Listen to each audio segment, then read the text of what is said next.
what if your so-called woman come home and say she got the chip? All right, her and all the kids got chip. You know, your mom or your dad come home and say they got the chip. You feel what I'm saying? So you know, you got to be ready to leave everything. All right, and that's not talking so-called physically, mentally. Just detach yourself from this world. It's hard for you to cut it off, man. All right. Well, it's a bridge. You know that how they say don't cut your bridges. Well, the bridge that you build is all complicated. A bridge should be simple. No, one point to another. That's the fastest, shortest distance between 2 points. Is a straight line. You know what I'm saying? When you go angles and you make, you know, different circles, you're making the bridge a lot more longer than it actually is. So the shortest distance between 2 points is a straight line. So be not entangled. Don't cut your bridge in, because you may need to go back and, you know, you never know who you may need or who the Lord may use to minister onto you, man. Okay? So that's using wisdom. All right? But we looking for and hastening as if the Lord was, that should be your mind frame. You feel what I'm saying? Any day now the Lord could be returning. Go ahead. Going back to 2 Peter chapter 3, verse 12. Look at the Lord, we're in there. Okay? We all looking forward to escape that second death with fervent heat, man. And we so close to those times, man. The nations are getting angry and mad at the horde. Okay? Remember Elder Tahar did that video recently where pretty much America already said that they was going to sanction the European allies if they continue with that Russian oil pipe deal. Now, that oil pipe is under the water, okay, and it's damn near 800 miles long. So imagine how much manpower, technology, time, and money was put into putting that deal together, man. Then all of a sudden you tell me, hey, say if I continue on with that, you're gonna put sanctions on me. I thought I'd put all hard work into all this shit, man. You know, that's like you building a house. No, you can't move into that house, you know, or else we gonna, you know, pretty much restrict you from, you know, things. So that's what they do when they sanction. They cut off certain access to resources and money. All right. So as soon as you get done building that house, they say no, you can't go into that. Revelation 17. All right. You know what I'm talking about, like towards the end. So it's a bad return on investment. Anybody be pissed if they don't get their return on investment? Yeah.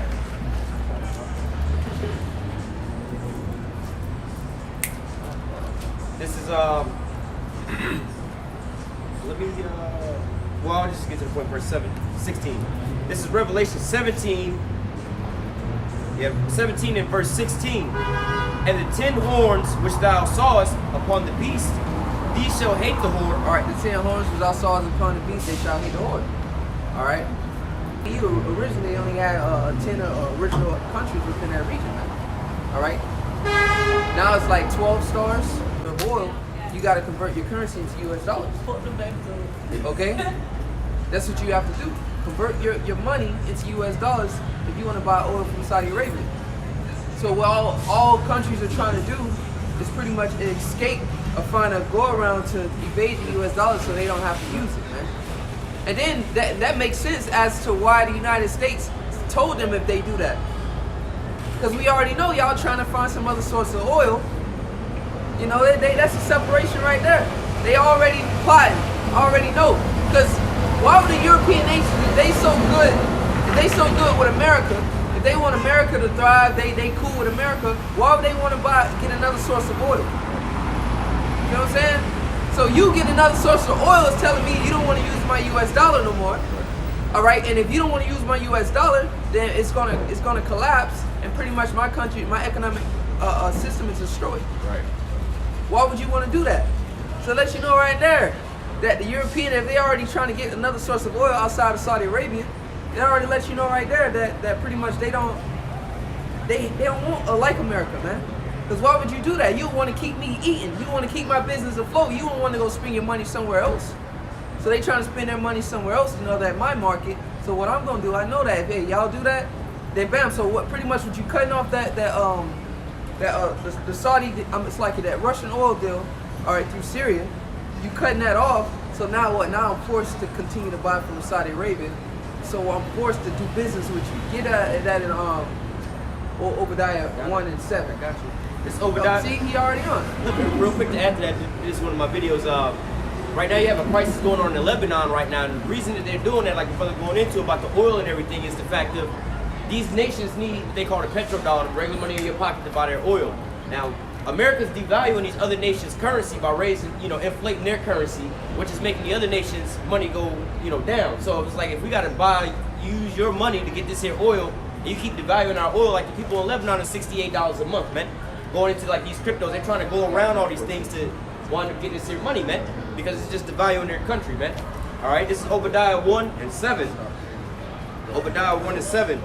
All the men of thy confederacy have bought thee even to the border. Yep. The men that were at peace with thee have deceived thee. And the men that were at peace with thee have deceived thee. Okay? Because here it is. All right, we're going to go behind your back and we're going to do business with your enemy, Russia. Your own allies. And Germany was already with that shit, man. Right. Germany was already with Russia in that deal and pretty much an energy source. I think that's what it was between oil. Yeah, it started with Germany. Germany was like the key player within that. You know how the Germans and Americans, they got bad history. All right? You remember the M3? They wouldn't even give America the best M3. They got like a watered down version of the best German car back in the 90s. All right? They had the top shit over there at the top, which had what, damn near almost another 200 horsepower, I feel like. Another 100 horsepower. All right? And then they gave you the watered down version over here in the United States. Like, they kept the good shit for them, but they still wanted to make money, so we didn't sell y'all M3, but it's gonna be some little cheap shit. It ain't gonna be the best, because we do want to make money off of y'all. So Germany was a key player in that, man, that deal with Russia. Even Trump had came out and said it, because that's what Trump had a problem with. Right, yeah. Trump was like, hold on, why our European allies, why they not putting enough money towards this, this coalition as we are? You feel what I'm saying? So Trump, it's unfair. So Trump already came in and started ruckus, man. All right, as elders say, Nero himself, because Nero caused a lot of hell between that political Roman party. All right, back in that time period, man. They didn't like Nero.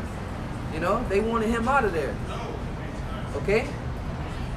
So here it is, man. America's allies, the men that were confederate with them, all right, they have turned their back on them, man. They trying to find some other way around from not dealing with this horde, man. Okay?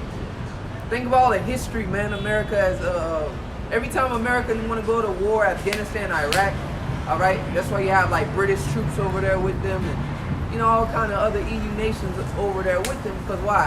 One of our allies is in trouble. All right, that's like amongst the camp.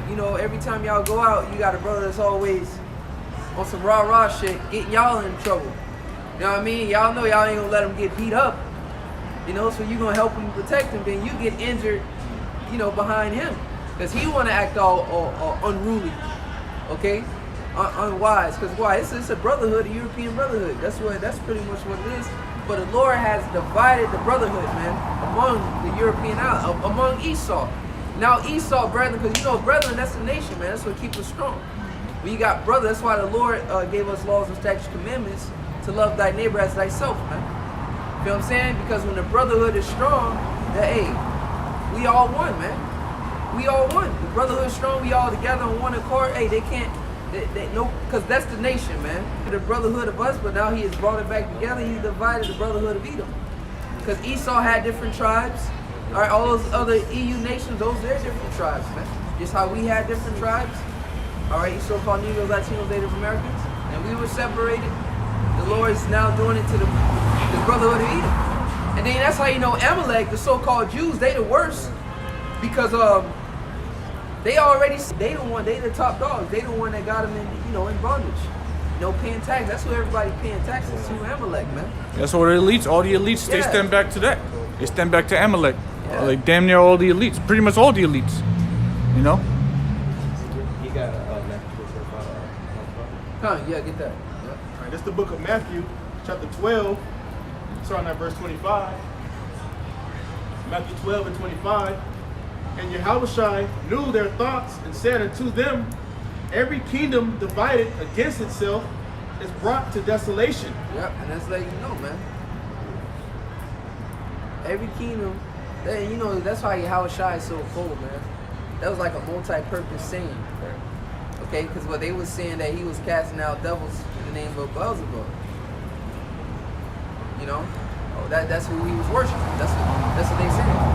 But Yahushua wasn't doing that, man. You know, so he was telling them at that time, you know, back in that time, where that scripture applies today, and back in that time, like, yo, Kingdom divided, but you see how cold he is, he used that to tell them that.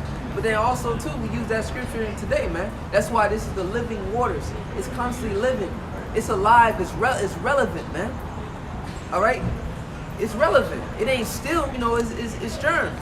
But living water, all right, a source of water, you see fishes, everything in there, man, because it's moving, it's alive. So this was spoke. So that's why he said, you drink of this, you shall never thirst again. These words that I speak, you drink from these waters, you ain't gonna never thirst again. And we'll show you that this is living, it's alive. And we'll also show you if this word is alive, then what that means. He's alive, he lives. He's been risen. He's alive right now, man. Yahushua is alive, he was risen. And only the believers and true worshipers can see that. He lives, man. Why you think we out here? We read that's talking about right now today. Damn, you know, he alive, man. That dude is alive, bro, and he's coming. He's coming, bro. Looking for and hastening to the coming of the day of the Lord, man. Because we know he alive. That's why we up and looking for him, because we know he coming. We know that. Based off of what? Give Revelation 19:10, Brother Show. All right? Based off of this, man.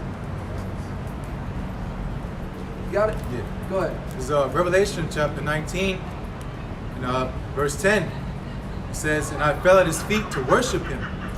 And he said unto me, See thou do it not. I am thy fellow servant, and of thy brethren that have the testimony of Yahushua. Worship the Most High. For the testimony of Yahushua is the spirit of prophecy." That's how we know. That's the testimony of Yahushua, the spirit of prophecy. Man. All right? To speak on things to come, things that's going to happen. So we had that testimony. Okay? We've been given that testimony. All right? Witnesses. We are the witnesses, man.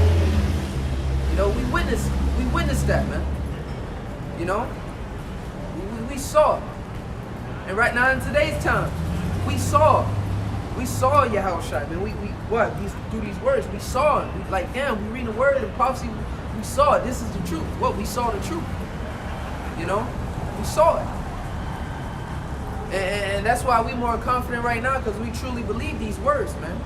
The scriptures say this, and they say that, and what? These words are true, man. These words are alive and living, man. It shows you that we're dealing with a living power. This ain't the Egyptian book of the dead. You damn right.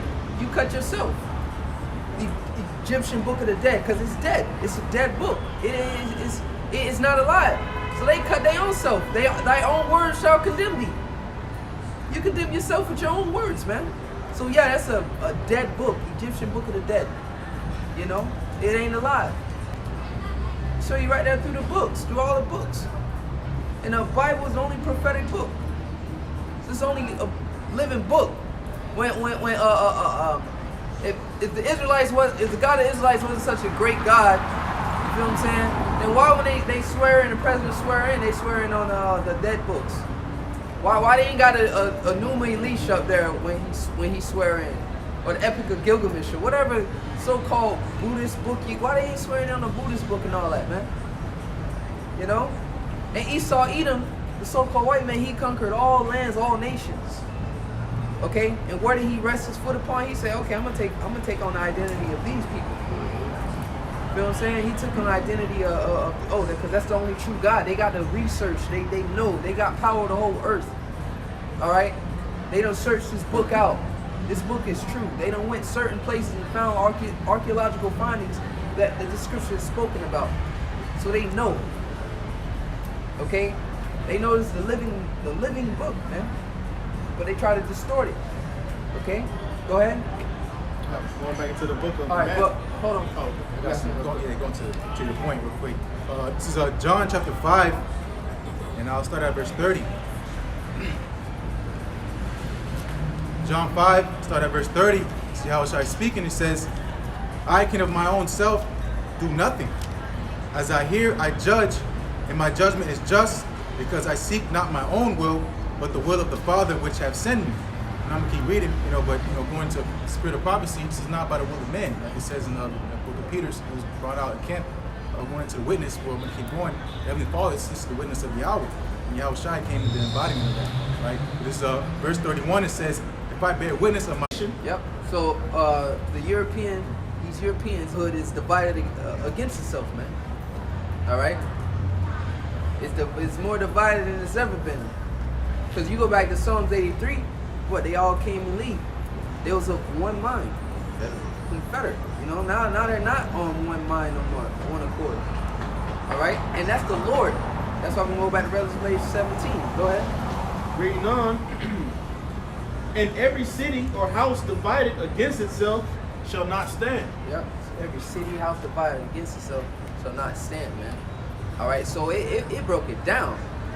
It went from kingdoms, meaning very big, houses. Then you got the House of Senate, whatever, the political parties. Then all the way to your own house as well. All right. Went from houses to what? Cities.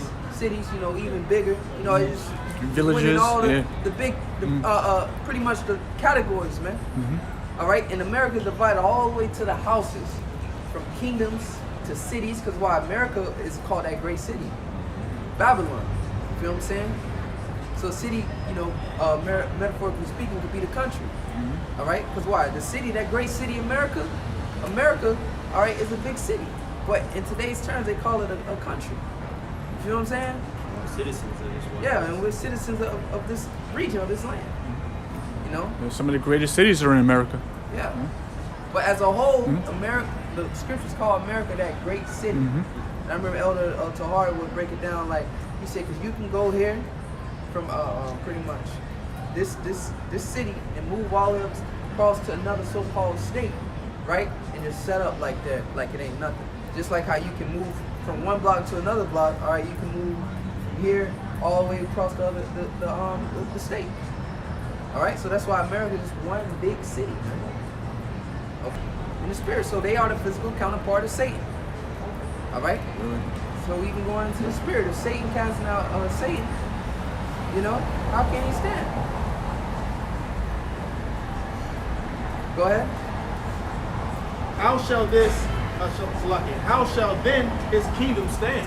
That's how shall then his kingdom stand. So, Yahushua was using that at that time period. Like, look, I ain't casting out these devils, all right, in the name of a devil.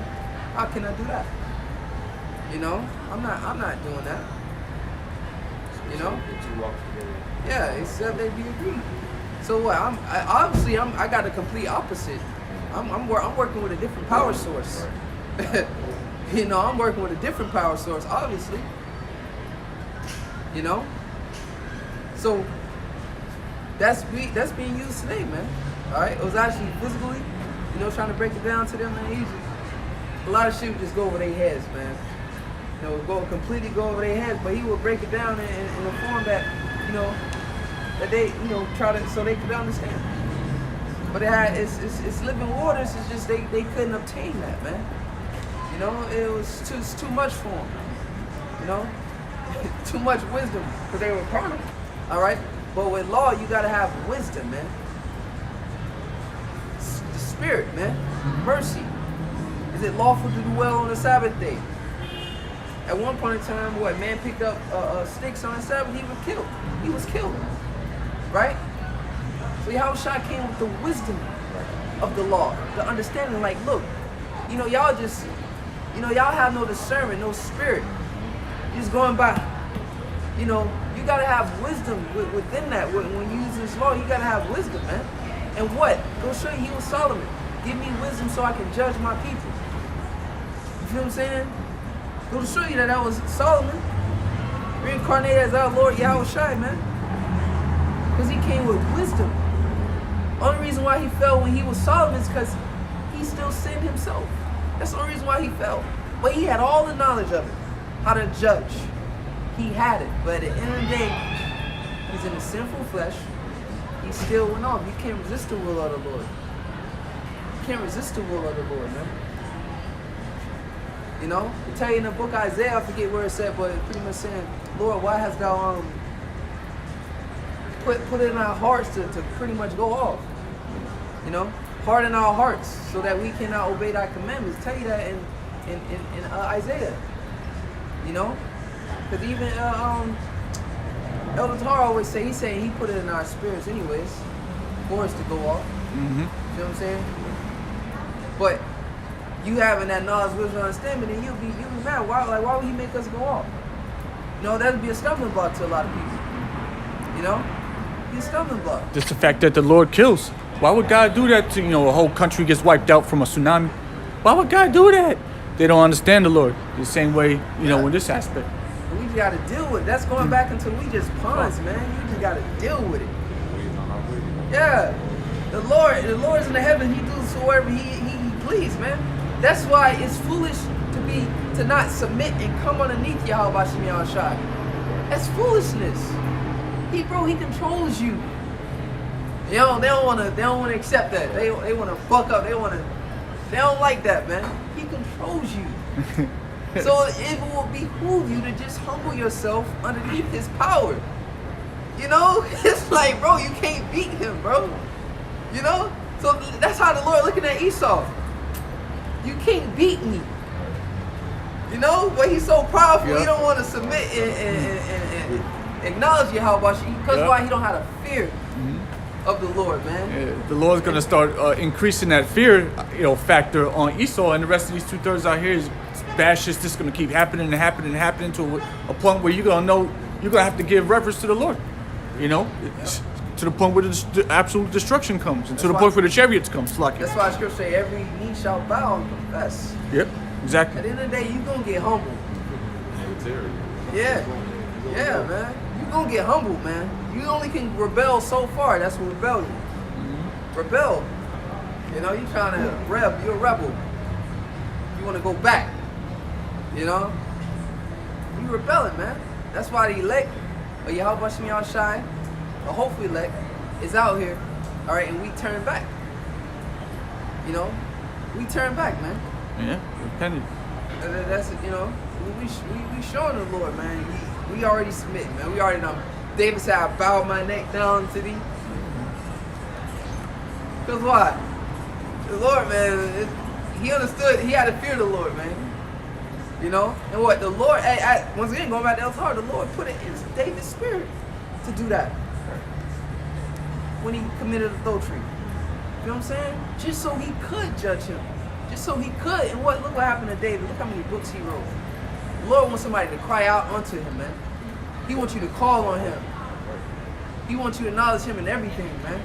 That's why he put so much hell on you. He wants you to keep calling him, crying out unto him.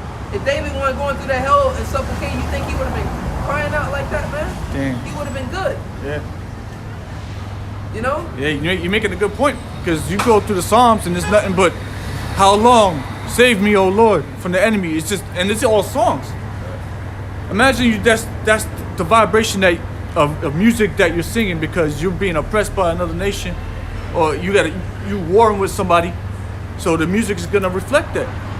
And you see it now too. It's just on a whole negative level. But when King David was spitting, it was on a positive, righteous, level, right-handed level. All right, spiritual hymns. The Psalms rather. Okay, but go ahead. Yep. And now, man, we got the Spirit in these times, man, making intercessions for us. Cause it's like, man, you be catching so much hell. You so heavily afflicted in the mind. You lay down, man, you just crying out, man. You can't sit here and say, Lord, because of this, Lord, because of that, Lord, because of that, because of this, because of that. Your spirit just groaning, making intercession for you, because the words that can't be uttered, how you can't really tell the Lord how you feel, man. It just feels, it just hurts. You groaning, so your spirit is groaning out to the Lord, man. That's why the Lord would deliver us. Like out of Egypt, I heard the oppression of my people, the affliction of my people. You feel what I'm saying? I heard the cry of my people, man. The moaning and groaning and the pain and travailing that we're going through, because this is hell we in, bro. The Lord afflicting us. What? That's affliction to your mind, man. Put you in hell, and what David said, Lord, thou will not leave my body in hell, man. Because he had hope. the Redeemer. He had hope. You know, David had hope, man. You know, and that's what's going to get us out of this. That's what's keeping us going in this thing. We got hope. You know, go ahead. Is it on that? Oh, yeah, that was it. All right, now we're going to go back to Man and Confederate. Yep. So going back to now, Esau, he finna be in a groaning state. We groaning and groaning right now because our afflictions. So now the Lord finna be heavily afflicting these. So you see how the Lord is turning everything back around. All the affliction and moaning and groaning, it's been accomplished. Get that Lamentation 4 going shot. It's on like 2021. Yeah. All right. It's our moaning and groaning has been accomplished. The Lord has heard our cry, man. David even said that. He said, "The Lord hath heard my cry out of His temple." You feel what I'm saying? Roughly prayer. He said, "The Lord hath heard my cry in His tabernacle. My cry went up unto Him." So our cry has went up, man, to the Lord. The Lord has heard it. That's why He sent us a Savior. He here with us right now, spiritually. So He's saying that's why Yahushua had to send us the Comforter. Because why? The Lord has heard our mourning. So He has sent us comfort, man. He heard it. You know? All it took was one man then to just start calling on the name of Yahweh Yahushua. All right? One man, then look how it spread it. Go ahead. I was gonna say, you say we were crying out in the spirit, and really, for pretty much all of us that came into the city of truth, man, we were crying. You feel what I'm saying? But we gotta continue to carry that and endure that, to suffer that, man. You know? So we can't be as Yahushua. He glorified in the heavens when He went back, when He endured the pain on the cross, man. He was glorified. We gotta do the same thing. Okay? Because King David in Psalm 119 chapter said, "Before I was afflicted, I went astray." You know, so pretty much, you know, us being afflicted, that's us being purged. This is the fruit that takes away sin. You know, us being chastised, and that shows the love of the Lord that's upon us. You know? So I'll get what you mean. This is Lamentations chapter 4. Lamentation 4 and 21, it says, "Rejoice and be glad, O daughter of Edom, that dwellest in the land of Uz." So rejoice and be glad. You did it. You took the nation of Israel down, right? You got the control over the whole earth. You know? Rejoice. Rejoice, man. Lamentations, Baruch. All right, Jeremiah. That sound like Babylon talk. Babylon talk. Rejoice and be glad, O daughter of Babylon. Okay. The cup shall also come past to thee. You know? You can see the same kind of like style of writing in Lamentations that you see in Jeremiah. You know, Isaiah. You know, you see that same. You know, that type. You know, they had a way they use words, man. You know? Rejoice and be glad. Like, be glad, you got it. You got it. You know, go ahead. Lamentation 4 and 21, it says, "Rejoice and be glad, O daughter of Edom, that dwellest in the land of Uz. The cup also shall pass through unto thee. Thou shalt be drunken, and shalt make thyself naked." Yep. Activity. Yep. So we got our ass whooped. That groaning and moaning. The Lord got that out of us, man. You know, He calls us mourning. You know, He calls that a pain. He calls that affliction. Yeah. You know, you'd be like kids, somebody hit your kid, you be like, who did it? You know? And they say, who did it? So we telling you who did it. Who did it? We proclaiming His name right now. Yeah. Yahweh Yahushua, man. Well, The one that has afflicted us, man. He has afflicted us, man. We acknowledge who put this on us. That's wisdom. and it's all because of our transgressions. Yeah. Yeah. That's it, right? Oh, I didn't have you on camera. Yeah. So, you know, we confess, and once again, all names will confess, man. Who brought this destruction upon you? Scripture speak about that. Then you know, pretty much they gonna know that the Lord has pretty much brought this great judgment. All right. Who did you? The God of Yahweh, Isaac, like the God of Abraham, Isaac, and Jacob. Yahweh Shai, the God of Israel, man. That's who has done that. That's who has done this great destruction. That's who has brought all these woes and tribulations and destructions and mournings upon the people. Go ahead. This is the book of this is Micah chapter 7, verse 9. Micah 7 and 9 says, "I will bear the indignation of Yahweh because I have sinned against him until he plead my cause and execute judgment for me. He will bring me forth to the light, and I shall behold And that's his a man right there. That's a real man right there, bro. I will bear the indignation of the Lord because I have sinned. Accountability. Yeah. Accountability, gun. You know? He own up to his own shit. He deal with it. You know, that's a man. Man, just face it. You know, like Yahushua. Mm-hmm. Yeah, not my will, but thy will. He went and endured it. You know, because he didn't want to do it, but a man is still going to do what he has to do, regardless if he wants to or not, regardless how he feels or not. He's going to do what he's supposed to do, man. You know, that's why this truth make you a man. You know, because you're doing what you're supposed to do. Here's the whole duty of the Most High. That's how Solomon was. Here's the whole duty of the Most High. Fear God, keep His commandments, man. All right, doing what you have to do, handling your business, man. You know, see all that reverts back into actually being a man. You know, you gotta handle your business. You know, plain and simple. Do what you're supposed to do. The task, obedience, man. All right, the best people at the job make it. Those that obey and do what they supposed to do at the job. Those are the people that make it. The person that's slacking off and not coming to work and not showing up, they get cut. You know, you got a job to do. That's why we got to keep coming out here. We got to do our job. You know, and Lord's will. That's what make us men of the Lord. That's what's men of the Lord. He's gonna take care of what he has to do outside and inside of the street. You know, that's why it was hard to say, man. If you ain't got a job, you need to get a job, or whatever the case may be, man. You know, be a man.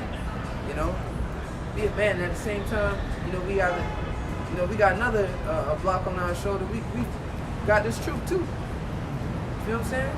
We got this truth too, man.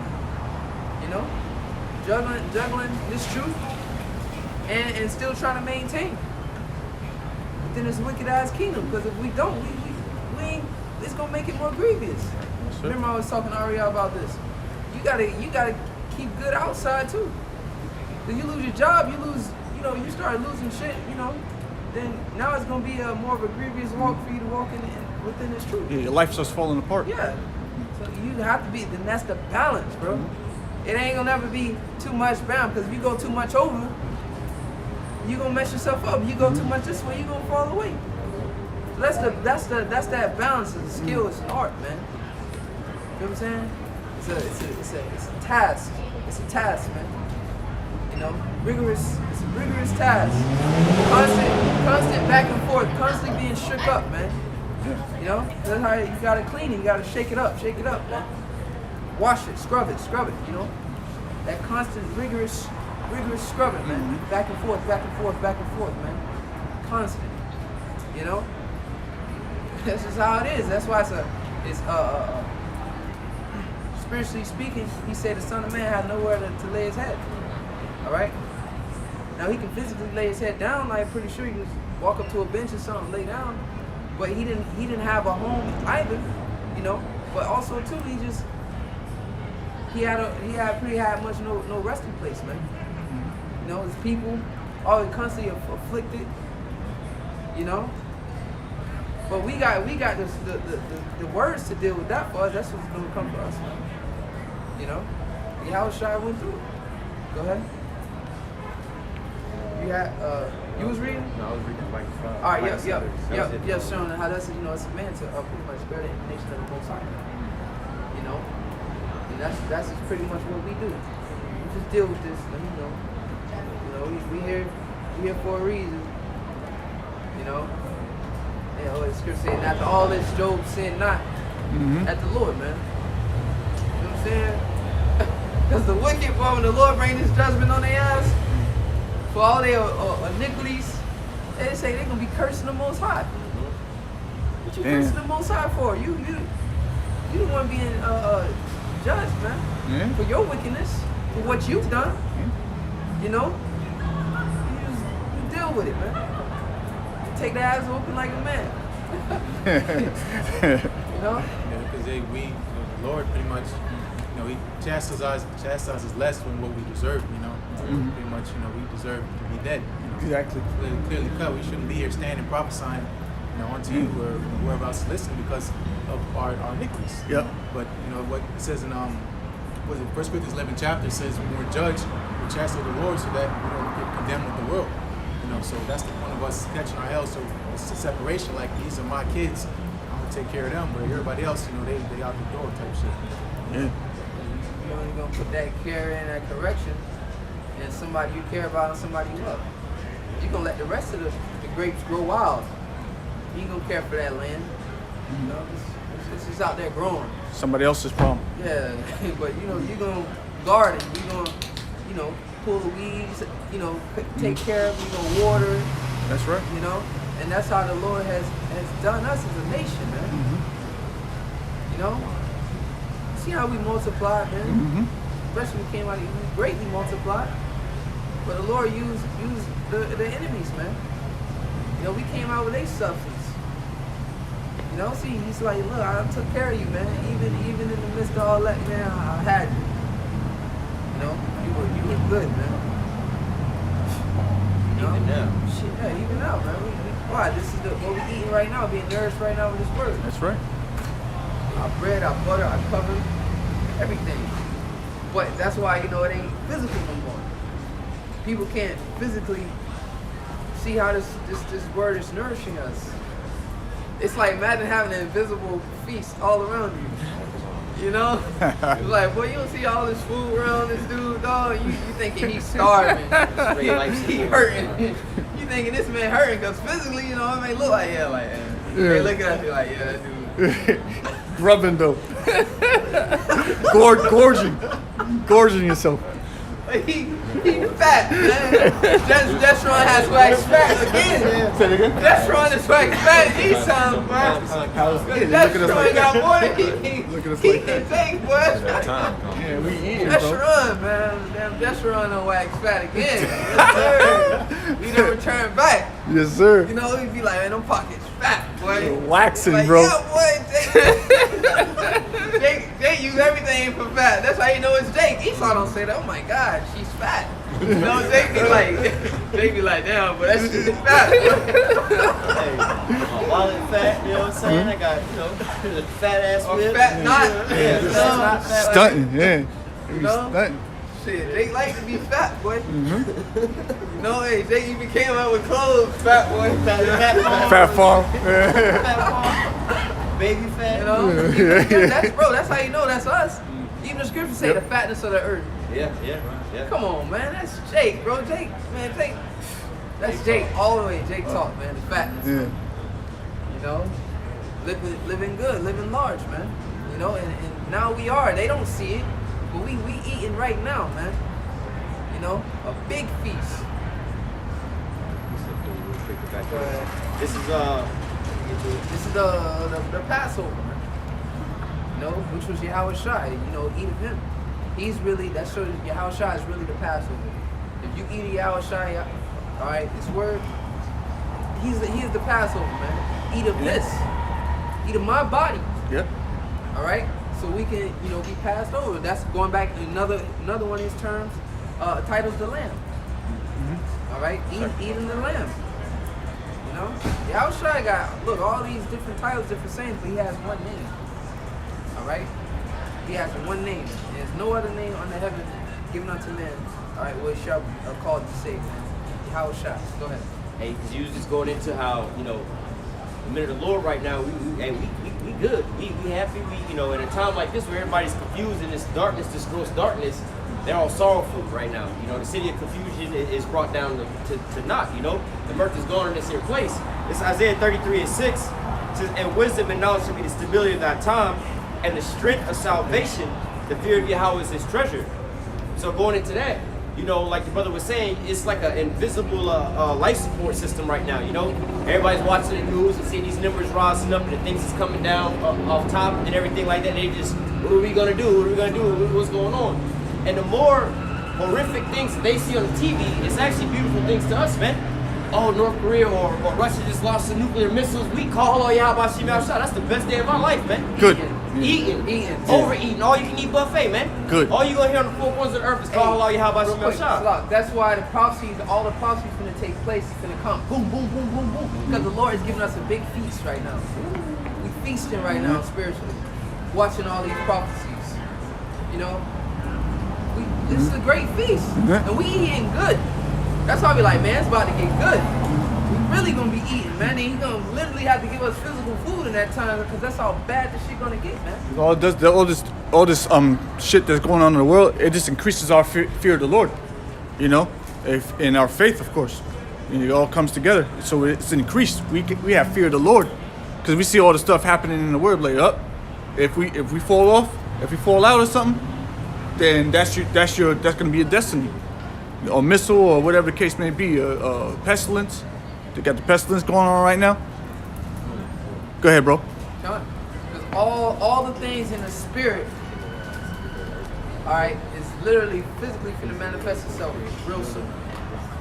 All right, people gonna see these things, man. They gonna see the angels. Yep. All right, it's gonna be a permanent presence of the angels on the planet real soon. Permanent presence of the angels in the ships. Yep. District 9 in this takes room, bro. A permanent state. It ain't going away. It ain't like, oh, the kingdom gonna come and everything just gonna disappear. You ain't gonna see chariots no more. No, a permanent presence of the heavenly hosts is gonna be on this earth real soon. All this spooky shit everybody talk about, you can't see and all you can't see. It's gonna be a permanent presence. This all out here on this earth, man. This is gonna change up, man. Yep. It's literally gonna be a change of worlds. Okay? A change of world. All this man, you know, that's why Esau really finna show who he is. He finna really show he's the devil, man. And that's why I say Satan, his angels was cast out. Because Satan, his angels about to lose, about to get their ass physically whooped. Because they already got spiritually whooped. They finna get a physical ass whooping, man. As we taking this spiritual ass whooping right now, 2/3 finna take that spiritual ass whooping with Esau. I mean, physical ass whooping with Esau, man. That's right. We taking it spiritually right now, man. And we took it physically at one point. Yeah. Yeah. You know, different forms of it. Yeah. And the Lord can still give it to you physically right now. You know, you can fall, yeah. scrape your knee, or break your leg and some shit, man. You know. But we, you know, as a whole, we spiritually done took that ass whooping, man. So we don't have to be judged with this world. Yeah. Yeah. So Psalm 94. Psalm 94, and I'll start at 12 points 13.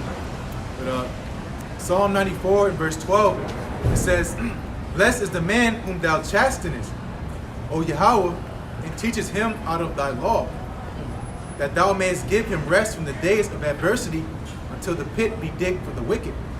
Right, so, you know, pretty much go about Isaiah 33:6, the stability. You know, us being chastised and pretty much brought low, is because that's how the Lord sent up for us to be raised up high. You know, going to Wisdom Psalm chapter, we quote pretty much every camp, right? Because, you know, the strangeness of our salvation, they're gonna, you know, because we all have our stories, and this is him, you know, insert the blank. You know, if you be those men, this is such and such, you know, I had a reproach, whatever, kind of like madness, you know, because it seemed, you know, the affliction, you know, our countenance changed, we're not the same person we used to be. So they see it as us, you know, torturing ourselves, you know, the discipline, that's what it is. You know, the discipline is torturing us, you know, because that's what the fruit of it at the end of the day is going to be the glory, you know, but at the end of the day, it goes about the chariots, you know, because ultimately that's the curse. It says when Zechariah, this is the curse that go forth over the whole earth, you know, it's going to enter into the house of the people, you know, so these things that we've been waiting for being tormented in our mind, you know, fighting demons and the doubt and all these things, you know, unbeliefs, you know, things like that, you know, to finally see the fruit of it, that's the ultimate victory. That alone, you know, even if, you know, of course, speak as a man, we not be those men, we see all this people getting destroyed, all this shit that's being done with, that's a victory in itself. How much more you getting beaten up out here, you know? But the point is you gotta take the whooping now, so you don't get it later, you know? Man, bro, like, can you even imagine, man, how this place gonna be? You know, you can't. It's like eyes have not seen nor ears have heard, bro. The whole way of life, as you know it, man. All right, it's gonna get real spiritual down here real soon, bro. Yes, sir. All right. At least for us, we gonna be able to see it and be partakers in that power, man. Right. Spiritual power is coming. Spiritual power is coming, man.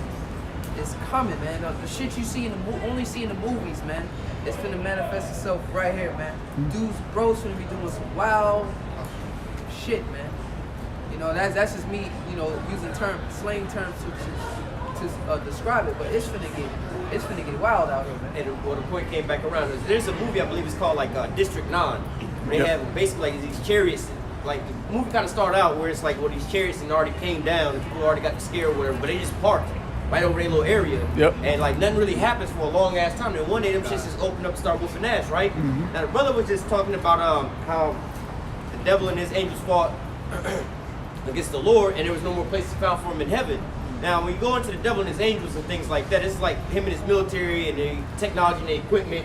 You know, they gotta have this here battle in the sky, you know, because the Lord coming back with his chariots of whirlwind, right? But the devil gonna be cast out with his angels, right? And all his all these things that he's got, right? So right now, in a normal everyday sense that we can see walking around, we see airplanes, regular airplanes, and all the Esau's technology in the heavens all day long, man. But hey, man, when the kingdom come, man, like the brother was saying, man, these things ain't gonna just disappear, man. You're gonna get used to seeing chariots all day long, man. This is gonna be the new norm, man. Yeah. It'll be more like you'll see a regular airplane or a fighter jet like Esau got. Like, what the fuck is that? It's a UFO type of thing, like the way they look at the quote unquote UFOs now. Because that's not so called normal for you to see right now. Because wow, we in the kingdom of the damn devil. But all this is about to be put out, man. All right, it's gonna be like in that movie District 9, man. Them chariots are gonna be up there, be monitored and shit. You know what I'm saying? But yo, man, you know. That's why Esau, he wanted the flying cars. You know, it's on here in 2050 we'll have all flying cars. He just want to be like the chariots, like he trying to fulfill the kingdoms and shit, man. All in space. Yeah, man. You know, things floating. And he wanted to be like space. You know, Space station. you know, because the way them chariots hover and shit, man, Esau can't deal with that, bro. Esau cannot deal with that. The way the chariots maneuver. Go. You know, like, man, Esau want that technology so bad, man. So bad. You know, be able to go at lightning speed, drop on the diamonds, and ultimate source of energy. You know, Esau really going in with that lithium powered and all that electricity, man. He's really trying to get there, bro, with his technology. All right. Yeah, man. He want that power, man, that freaking power. Yep. But you can't get in touch with that power, man. You're a physical being, so you only can go so far, man. He's limited. That's why Esau has been set bounds that he can't pass. You know, as far as going into all the creation, actually really understanding what's going on. You know, it's saying he is wiser than Daniel, but the Lord has stopped him somewhere, and he knows it. The thing is with Esau, though, he's gotten far. I'll say that much. You know, But the point Kanaka's going to, he's carnal. He said the natural man received nothing from the spirit, so that's why he keeps a boundary. So much a boundary he can't get past, and he can't physically get it. That's why he's so hard about it with this technology. But he just don't. You gotta be spiritual, bro. You gotta be spiritual. In order to get to the next level, you gotta be spiritual. And we're gonna skip all the shit that you're doing, Esau, and we're gonna go directly to the spiritual stuff. He sold his birthright. You know, he blaspheming the Lord. You know, he's not spiritual. He don't understand judgment. That's why again, you can't get it. That's the complete opposite of Give it to us. the scriptures. Yeah. He got far, man. Go ahead. This is Isaiah. Because you remember, all the wisdom comes from the Heavenly Father. So the Lord stopped giving Esau Edom wisdom at some point. He gave him a lot, though. Oh yeah. You know, dude got a master's degree in wickedness. You know, but to do good, they know not how. That's why the scriptures say that. Can't do but it. when it comes to the knowledge of doing something that's good, even living in the damn land, you can't even do that right. You got all It's these. not in you to be righteous. You got all these beautiful animals and beautiful trees, and this man go cut everything down, kill everything, you know, put their heads on the wall, and he does, he does it for sport. You know, he has to destroy. And you know, it's in his biological DNA and his spirit to just destroy. He knows nothing other than to kill and steal and destroy. You say you get something? Yeah. But you was just speaking about how Esau wants this type of technology and things like that. But I mean, it's clearly written in the scripture. This is what he's doing. We started this Isaiah 14. Started verse 12. Read down to 15. It says, "How art thou fallen from heaven, O Lucifer, son of the morning? How art thou cut down to the ground, which did weakest the nations?" Now this is basically talking about Esau, the enlightened ones. Like the brother's going into. This man has got some fucking sophisticated ass technology right about now. But really, it's like almost by far the highest technology that the earth's seen, man. All right, he's able to do a lot more things. Like he can transmit a message, one message throughout the whole earth instantly. You know, you look at your phones, they can put out a video broadcast or whatever, you know, like the video we're doing right now. It says, verse 13, for thou hast said in thy heart, I will ascend into heaven. I will exalt my throne above the stars of the Most High. I will sit also upon the mount of the congregation in the sides of the north. All right? It says, I will ascend above the heights of the clouds. I will be like the Most High. Again, you know, you think about that International Space Station, you know, this is like one of their, like a doomsday bunker, basically. You know, they lie about what it is. But that's what they're trying to do, build those space colonies out there because they know what's coming, right? It says, verse 14, I will ascend above the heights of the clouds. I will be like the Most High. Yet thou shalt be brought down to hell, to the sides of the pit. All right, so ultimately, you know, Esau and his plan and his agenda trying to be like the Most High and have this ultimate power, like go and give you that chip, man. Knowing everything about you. The Most High knows how many hairs are on your head, man. All right, and this is what Esau's trying to figure out and trying to get all these things implemented. But hey, trying to be like the Most High, but he's going to be brought down to the ground. All right, you have something? Yeah, let's go. Pretty much with it. It's Proverbs 24, and starting at verse 19. Proverbs 24, starting at 19, it says, fret not thyself because of evil men, neither be thou envious at the wicked. For there shall be no reward to the evil man, the candle of the wicked shall be put out. Yep, that light, man. Going back into that light, man. So their wisdom is not going to be able to pretty much deliver them in these times that's coming. Their wisdom is, all right? So the scripture says wisdom and knowledge shall be a stability at that time. But the true wisdom is the wisdom and knowledge that you help us me outside. All right? It's righteousness, to know, once again, to know good and evil. That's, you know, that's true wisdom, but to, no, that's knowledge, but wisdom is to apply it. So you know it's evil, so don't do it. And that's going into applying it. You know the scriptures is good, all right, so do them. You know what's bad, we know it's bad. We know what's good now. Being as gods, knowing good and evil. So now we know good and evil. We have that knowledge. Like I said, now we know. But we got to use the wisdom now to apply it. So if you know good and evil, well, show me. And that's why this is wisdom right here, what we're doing. All right? This is wisdom. We know how to serve the Lord. All right? As we learn how to serve Satan, we were servants of Satan 100% diligently, man. Serving on the Esau, Edom, and the spiritual demon Satan, man. Doing this as we will. All right? That's easy. Serving the flesh. And when you know what it is, it's whatever feels good, whatever you want to do, whatever makes you good. No matter, no knowledge at all. Because that's no knowledge in that, bro. Well, oh, it feels good. Smoking. It may feel good to them, but bro, it's killing you. It's harmful. It's harmful to you. You know? That's not wisdom. But it feels, just do whatever feels good. You know?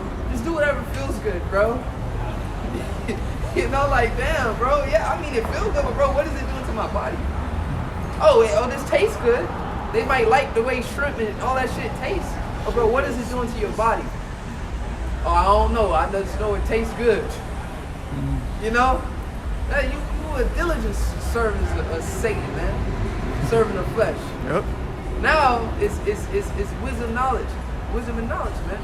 So now we know what do good, and Esau made so that whatever is good in the sight of Yahweh Shai, he made sure it's real uncomfortable and not pleasant to do it. Sure did. You know? He made sure of that. Like this truth, everybody damn hate us, man. You know? Going out here on the highways and byways and stuff like this. Especially, and that's gonna get real strict in these times to come. It's gonna get really more harder to do this, to be righteous, man. You know? It's gonna be a lot more harder to be righteous in these times to come, especially when they start doing these unlawful decrees, man. Oh my goodness, it's gonna get real hard to be righteous. But the elect, we're gonna do it, man. You know, Lord's will. It's gonna get to the point where it ain't gonna be physically now. All right, so much to do this, but even on the spiritual sense, to the point Esau, Edom gonna try to take your faith away from you, man. Your spirit away from you by putting that chip in you. Okay, go ahead. Revelation chapter 3, in verse 10, And he got the same. Who's all giving? All giving the Spirit. Revelation chapter 3 and verse 10. It says, because thou hast kept the word of my patience, I will also keep thee from the hour of temptation. So the Lord is not going to allow this devil to take your spirit, man. To take your crown, to take your reward. You know what I'm saying? Esau trying to take the elect's reward from him, man. But he ain't going to get to do it. Because if we truly Israelite, if we truly Jacob, right, we ain't going to let go. We going to win. That's right. We going to get that blessing, man. Because that's when his name was changed to Israel. Fighting for right. Fighting. So we apply that right now. You guys want to Yeah, like the saying goes, if there's a will, there's a way. You know, so Jacob found a way, you know, wrestled the angel, you know, he found a way. So the elect gonna find a way. That's the Lord guiding their steps, you know. And being their power, being their strength, being their comfort. He gonna be there. That's what he mean by I shall be your comfort, man.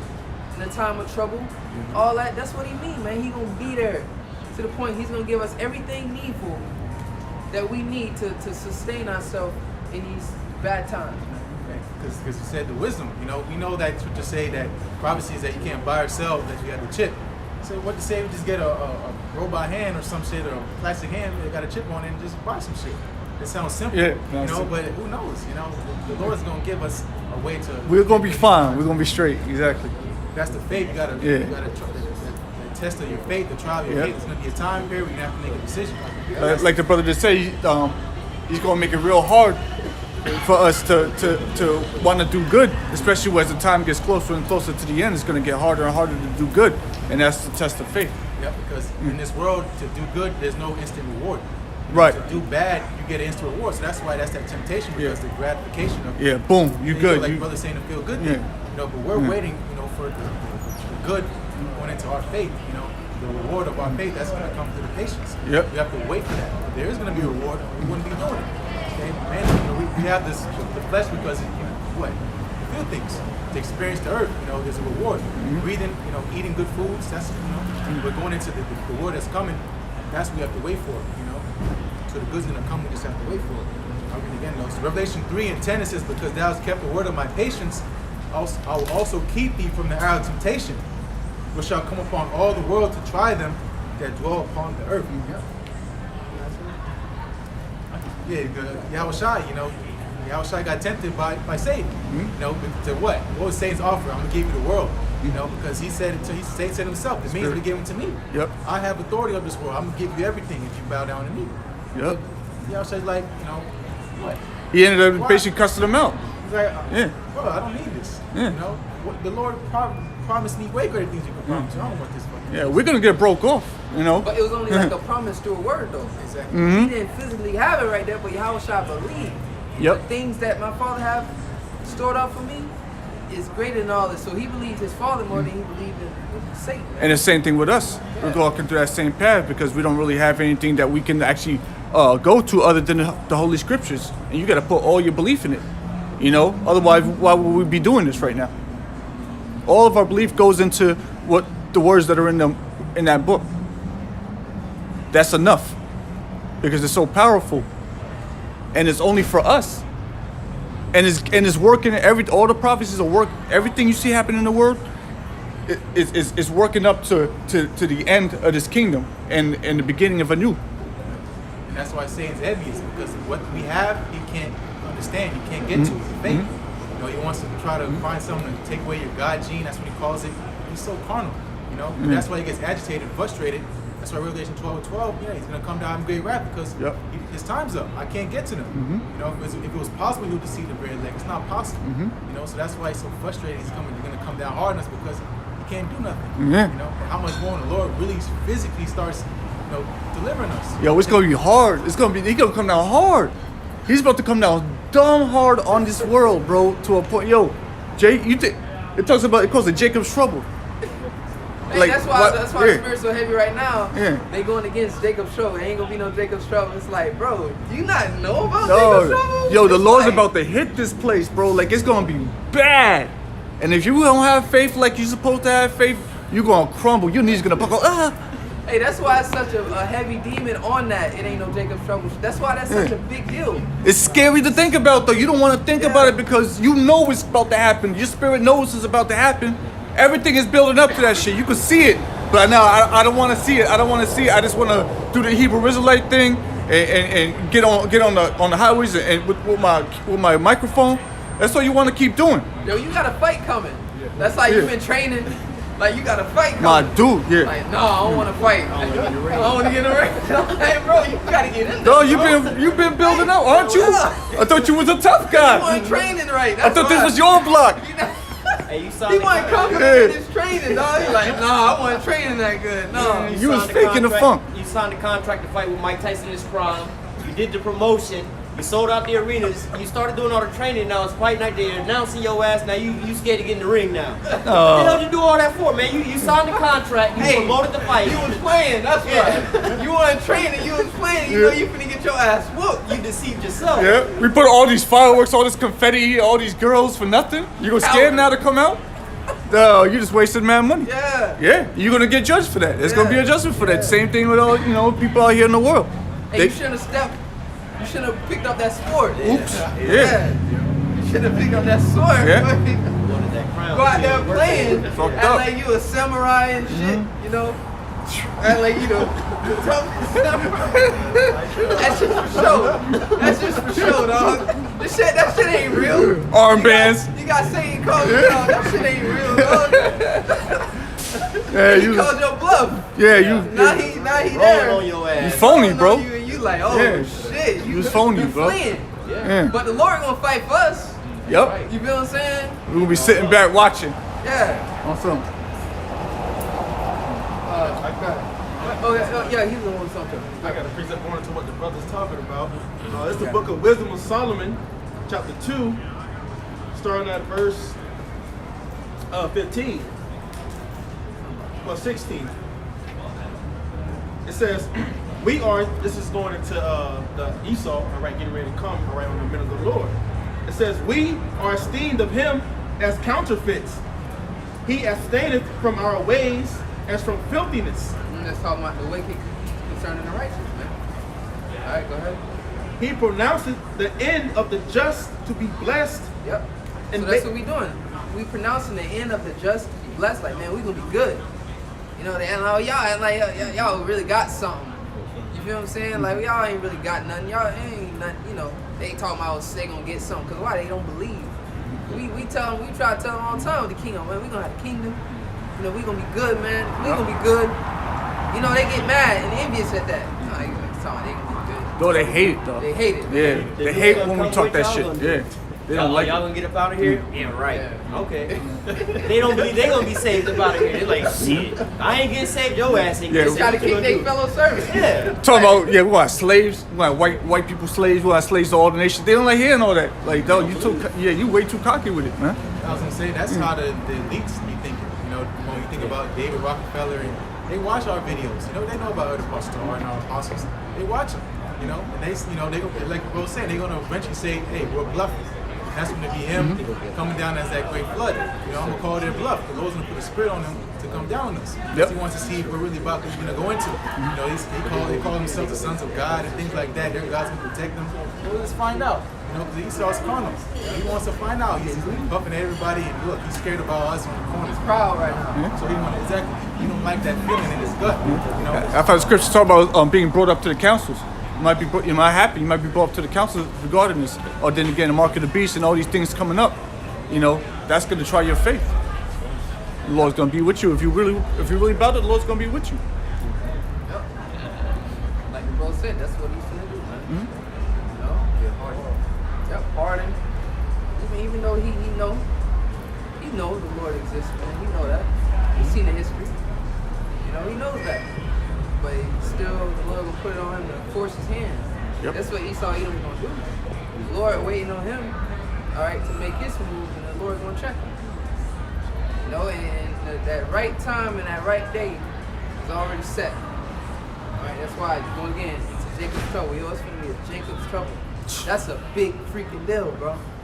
You know, that's a big deal. Taking this shit too lightly, though. They're taking this shit too lightly, bro. Like, how could you do that? You know, through the spirit, like we think about that a lot, bro, because we know that this doing suck, bro. Bro, that's all you really think about when, Yeah. when you in this truth. Yeah. You know? You balance it out, but that's like heavy on your mind, man. Like, oh yeah, man, it's some troublous times coming. It's some bad times coming. You know, you constantly meditating on that because you know, man. You freaking know it. You know, now we comfort it out about it, but man, we get to it, man, we're gonna get the kingdom. You don't gotta balance it out within your mind. You know, you gotta think about the reward too. You know, but that's why it's a risky situation. But you know, the reward to get to that. You see like a diamond sitting on top of a mountain, you're like, then I can fall, I can, you know, fall to my death, I can scrape my knee, I can, whatever. It could be snakes and all kind of shit before I get to the top of that hill. But you like, man, that shit worth it though. If I make it, bro, we're good for our generations and generations. So the elect is the only ones that gonna take that, gonna fight. You know, go out there with that risk, that heart, man. Because we're already in too deep. Yeah. So once you take that first step, you ain't no going back. You're going back to empty-handed. You know, the reward that goes going into. You know, once you get to a point you go in too deep, you might as well just finish. You know, that's where the point where we just here to finish. You know, finish what we started. Of course, those Holy Spirit be upon us to endure. You know, but ain't no going back over here. Esau already got us on his red list. What the hell you gonna go back to? Jay want to be comfortable so bad. You know, That's why they don't want to think about Jacob's trouble. You know, but go ahead. They ain't ready. They're not ready. And it's they gonna fear at the end of the day. You know what I'm saying? Only if fear make you draw back. You know? You scared. Yo, we gotta fight, man. You know, we at the end of this fight, man. Like, yo, that's it. You can go all the way back. Like, hey, all that shit you've been through was for nothing, man. That's why we pray, man, the Lord have our back, man. He give us that courage, that spirit. And that's why bros say the Lord gonna have to really put a certain spirit on us, man. When they come out, the Lord gonna put you gonna be mean, man. You gonna be a bad dude in that day. Jacob's trouble, I'm talking mentally. I ain't talking about you gonna be out here just slaughtering and you know, tough guy type shit. I ain't saying that, but you know, you might as well, you know, the Lord might put a spirit on you to get a power to do something. But I'm saying meaning you're gonna be a bad dude, meaning you're gonna be in a certain mindset that's cold. You gonna see some shit. Yeah. You gotta be prepared. Yeah, You know, man. people dying, hearing people dying, and getting phone calls all the time, and so and so just died, so and so just got put to death, man. You just seeing people get slaughtered left and right, man. You got to be able to be prepared to witness these things, man, and not freak out. You know, the first time I done seen one of these damn gory videos or whatever, like, man, I don't want to see this shit no more. But after a time, like, and this is gonna be on the norm. You know, this is gonna be on the norm. A car accident, a pregnant woman, a baby get ejected and smashed the fuck. This is gonna be on a normal day, man. All right, it's gonna be a time like never before since it was from the beginning of the earth to now. This is the worst woe that we're gonna see, man. All right, the climax of the movie. Yep. Shit, so it's like, and the reason why you fear because you don't believe. The Lord say, I got you. I'ma have you. You don't really think the Lord got you. Yes. You know what I'm saying? Where your faith at? Where your faith, man? Oh, you little faith. You know, you fear it. You can't fear it. You know, fear ye not me. That's why Elder Gabar said, he said, a lot of you fear the so-called white man more than you fear Yahweh on side. How much fear do you have, man? You fear this devil, what he gonna bring over what the Most High will do to you, over the fear of the Lord, choosing not to fear the Lord. We fear the Lord, man. You know, so we gotta keep that fear too, man. That fear, that's why I say that fear of the Lord is his treasure. That's a treasure to have to fear the Lord. Because no matter what, the shit that's going on out here, Esau Edom coming down on you, threatening you and all this, you know, the fury of the Lord is a lot more devastating than Esau Edom's fury, man. That's why I say he shall bring him to the king of terror. Esau Edom think he a terror, you know. He's like, where you think you get that from? The destroyer, the terrible? Me. The Lord finna really, man, bring it, man. He finna really bring it, bro. Fighting fire with fire. You know? Straight up, man. They don't know who the Lord is, but they gonna find out, man. They gonna find out. Finishing on. Yeah, go ahead. Finishing on, Wisdom of Solomon 2 and 16. We are esteemed of him as counterfeits, He abstaineth from our ways as from filthiness. He pronounceth the end of the just to be blessed, and maketh his boast that the Most High is his Father. Let us see if his words be true, and let us prove what shall happen to in the end of him. Yeah, and you can take that twofold, man. Because really Israel, all right, they be saying the same. Israel's the reason why they kills the prophets, try to kill us, and also Esau, Edom, the wicked, man. You know, because our own people, you know, they come up against us too, man. Well, he talk shit when Yahusha was on the cross. He saved others, but he can't save himself. If you come down, they're not believing you. You know, like tempt him, you know. If you come down, they're not believing you. He saved the Jews and all this. That was our own people saying that, man. You know what I'm saying? But Esau Edom too, man. He gonna come with it. You know, let's see. Let's see. The Lord will put in the spirit to do so. He gonna come down hard, man. You know? Go ahead. Reading on, verse 18. For if the just man be the son of the Most High, he will help him and deliver him from the hand They of... said the same thing to Yahusha. You know? Satan said that. You know, it is written like, what do you say? Like off the cliff or the, you know. It takes something to try to jump off Yeah, the to cliff jump and off the the angel cliff. Yeah, catch to you. catch you up. Yeah, you know, the water. I was looking for the word, but that's to the point of it right there. If you jump, hey, the angels shall bear thee up. You feel what I'm saying? Satan, man. So Satan, Esau, he don't finna try to tempt. He'll tempt the Lord, man. You know, by touching the prophets. See if he really gonna, you know, do his thing. You know, and that's pride. That's what's gonna push him to do that. Because he feels so powerful right now. He feel like he got it. I can defeat the Lord. Esau think he can defeat the Lord right now, man. He think he can. He's feeling, and you know who you think gassing him up like that? That's the Lord gassing him up. Gassing him up, giving him certain things. Probably give him access to certain things, man. You know, he unlocking certain shit, and you know, he gave him access to like laser weapons and shit and stuff like that. So you know you could just take over the world with this shit. Here you go. You know, you can kill the angels with this one, Yep. or you can shoot down their ships with these lasers. If they think they You know, can. like, oh yeah, we got something like that. You know, Esau Edom gonna get his shit. What? You know, fine. Go ahead. Reading on, verse... start again at It's gonna 18. be terrible too. It's gonna be a flawless victory. The supreme. Yeah, bro. It's gonna be bad, bro. Yeah. Like, damn, I should have came out here with this shit. You got caught lacking. Yeah. You know? Like, yeah, I fucked up. You know, you gonna try to retreat. But no, you're gonna put a spirit on you to go, because you know that fight or flight. Yep. Hey, You know that's something in your DNA, the fight or flight. The You gonna Lord choose gonna fight. program your ass to fight. Everybody's gonna be fighting. Everybody's gonna be trying to hit that button, fight like, damn, this shit ain't working. You know, let me get up out of here. No, I guess I gotta fight. you gotta fight. Yep. You don't even want to do it. That's First why it's gonna fight. be such a good show. It's gonna be such Yeah. a fantastic show to watch. If we're part of the elect, we get to see it. We're gonna see the destruction. We're gonna see the struggle, the fight between Esau and the Lord and his angels. You know, and you know it's gonna be obviously one-sided, but it's gonna be such a spectacular show because Esau is gonna pull out everything on this man, and it's failed. And we're gonna see some of the stuff this man got. Esau got some shit too. Hey, remember on Independence Day, the president was like, "Let's nuke the bastards." Yeah, nuking Talking about them. the aliens? Yeah, I remember, and Like, it failed. let's nuke 'em. And it failed. Force field. Force field, my Force nigga. field on that, man. You saw Edom, bro. You don't got it, bro. You don't but you think you gonna nuke the chariot? Shoot a missile at it? I got some nukes to shoot at the ship. Yep. Cause you know your house shot gonna come back in a huge ship. You know what I'm saying? So they think they just gonna be able to, maybe shoot a missile at it or something, man? Because Donald Trump would say, let's just know we have some weapons that we don't wanna have to use. Just know that. Yeah. I'm like, what the fuck? What is what lost his damn mind, man? Go ahead. Yeah, no, you good. Yeah. Reading on verse 18.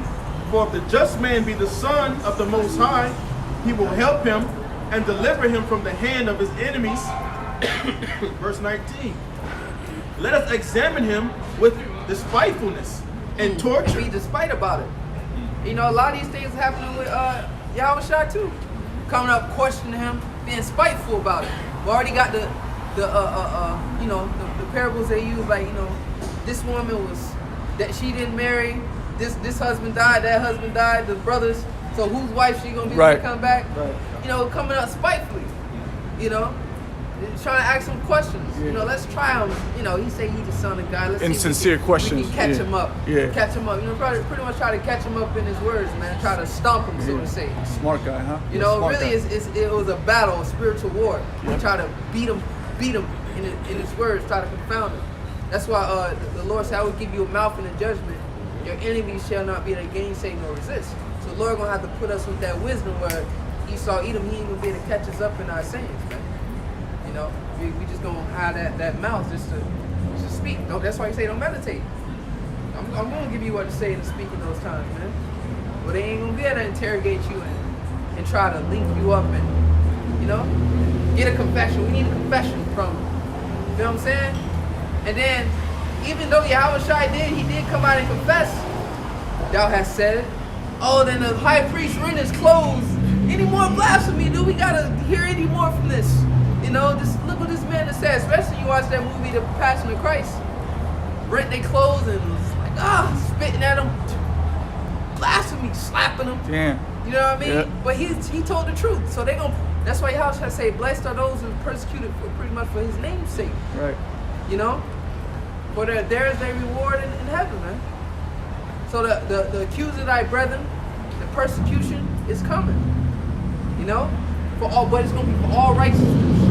That's why the elders get mad when these dudes be posting up with guns and shit and doing stupid shit, man. The scripture say, lest the gospel be not to blame. Pretty much have no blame, man. So look, man, you can't be carnal in this thing, man. Coming up with weapons and shit. Yahushua be ye harmless and stuff. All right.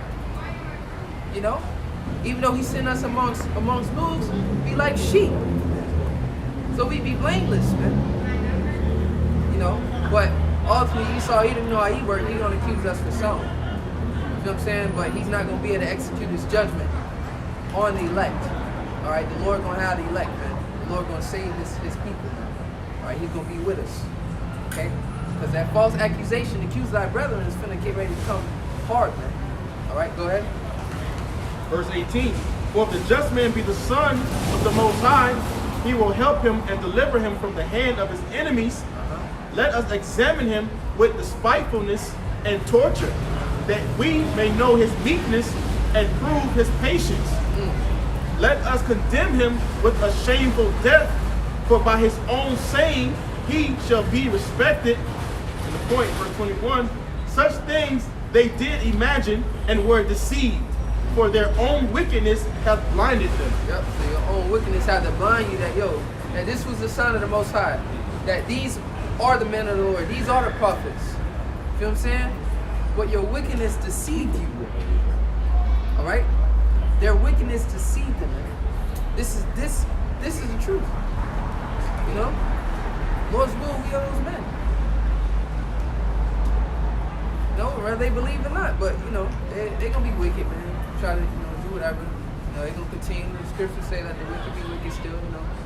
Wicked all the way up to the last end. But you being deceived, man, by your own wickedness. All right. Starting with Esau, Edom, our own people, the wicked of our own people. All right, 2/3. They being deceived. All right, go ahead. That was it on this. Yeah, he said he got something quick. It's Micah chapter 2 and verse 10. Micah 2 verse 10. It says, arise ye and depart, for this is not your rest, because it is polluted.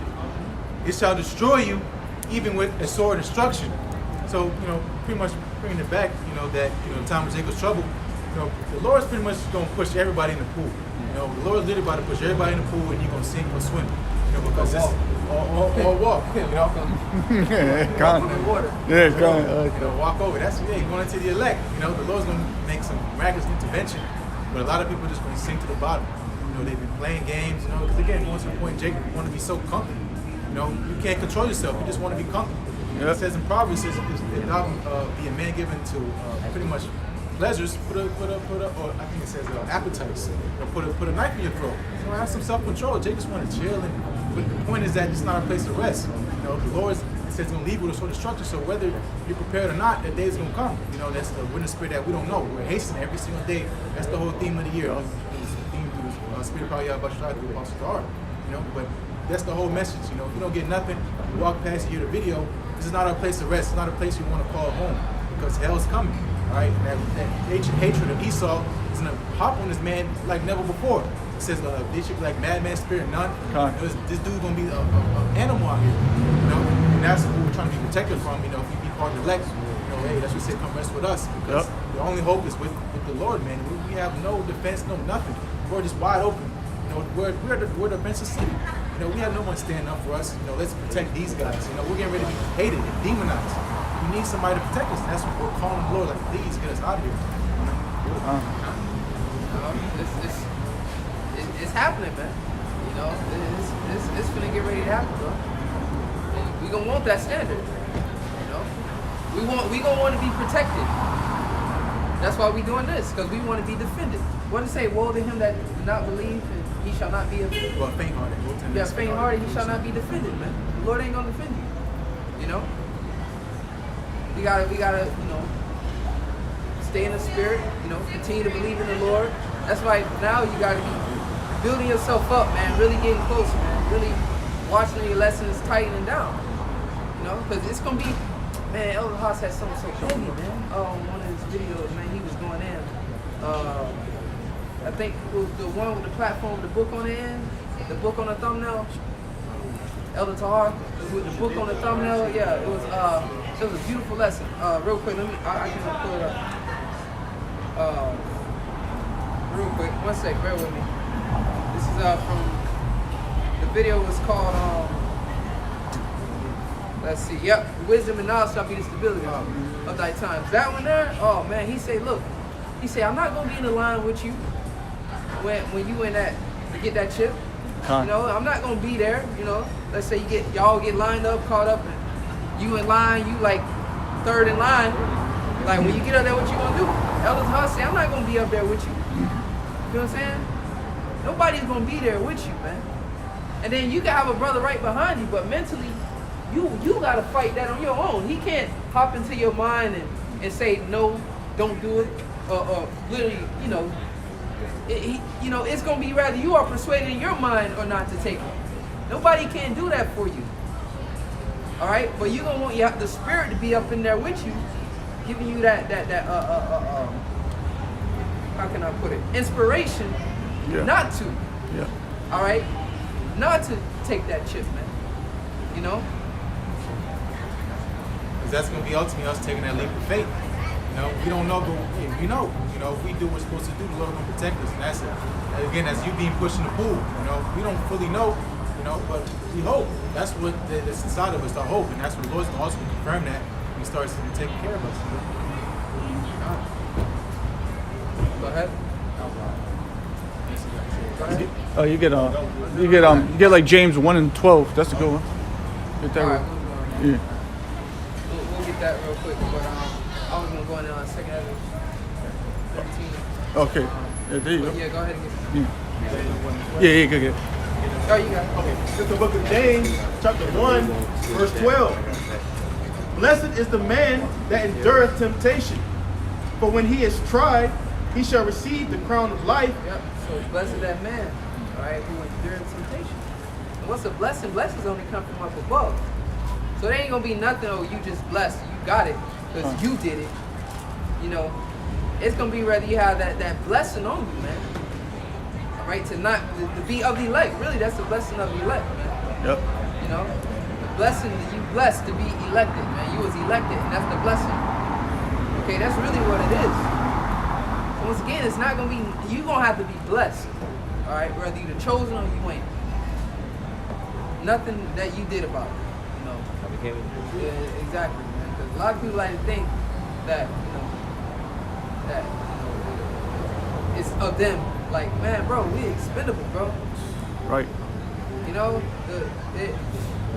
It's a blessing, bro. To have this truth. Yes, sir. You timing and chance, and you just so happen to run across here, or to know this person, or to know that person, or whatever. You know what I mean? And then not only that, because a lot of people ran across the word, but to believe it as well, man. You know? Not only did you hear the word, you believed it. Yeah. And that's the blessing. That get it out real faith. quick. The faithful, the sons of Abraham, man. All right? A true son of Abraham is in the spirit. Because believe it first. Believe it, man. Because you got sons of Abraham and you got them, and some of them don't believe. You know? They don't have faith. But a true son of Abraham, the seed of Abraham, is a believer, man. First, he's of the lineage of Yahweh Bashem Yahushai, all right, according to the flesh, who are Israelites. But also, too, he has to be born in the spirit, all right? Faith. That's why Yahushai was the Heavenly Father, the only begotten Son. Okay? He's the creator. He didn't need no woman, all right, to bring forth Yahushai. His only begotten Son. He was created. He was a created spirit. So that's why it just can't be just because you were born an Israelite. You feel what I'm saying? That spirit of Yahweh, that exact spirit, Yahushai, the Heavenly Father just created that spirit. You know? He created it. Just like that. Father of spirits. You know? So with that being said, we have to be born in the spirit, meaning into this truth. Yep. Born believers. Born, or they say, are you a Christian? Say, are you a born again believer? You know, they make all these terms seem so cliche and watered down, but shit, are you a born again believer, man? You've been born again and you believe. Because now you're born under Yahweh Hashem Yahushai instead of born, this world. You come out of the world, that's one thing, but then you reborn. Now you're the Most High's son. You're the son of the Most High now. Yeah. You know. Exactly, son of the Most High, born in, and that's the 144,000. Yeah. All right, the 144,000. Yahushua created the angels, man. Elect. Those are them, the first fruits. The spirits created, man. Lord's will. We those men. That's heavy. Yeah. You know, which would make sense that he will be doing this. You know, this is where he will be at, serving the Lord. You know, pushing forth this word. That's why he's a son. He's a son of God. The true sons of God are believers, and they're doing the work. Go ahead. I was gonna say, like we was going into, the Most High created Yahushua, with the angels created the heavens and the earth, and we see of today, and it's the same thing going on right now. Again, man, we got the spirit of Yahweh Bashem Yahushua on us, all right, being led by them, rebuilding this era, this new heaven and this new earth, man, setting up the new righteousness right now, man. These are the building blocks. This is all being put together before you even see it, man. All right. Who is reading? Oh, you didn't finish it. Yeah, You finished it. This is the book of James 1 and 12. Blessed is the man that endureth temptation, for when he is tried, he shall receive the crown of life, which the Lord hath promised to them that love him. Yep. And if you love me, keep my commandments. Okay? Yep. Believe in the Lord, fear the Lord. All those attributes, man. You know? That is that straight cut, man, to the point, man. You know? Those that's doing the will. Alright, those that believe in the Lord is, bro, people try to make it, well, what if I do this and do that? They try to find all other ways, excuses, exactly, like the brother said, to not just want to do the work, man. Be in season, out of season. This truth is it's simple as far as what, the objective of what we have to do. You know? It's simple, man. Obedience, obey the Lord, follow all His commandments, teach the correct doctrine, come under the order. But people make this thing so complicated, man. Try to find other ways, still try to come in and try to change the truth so that it fits them. You know what I'm saying? Right.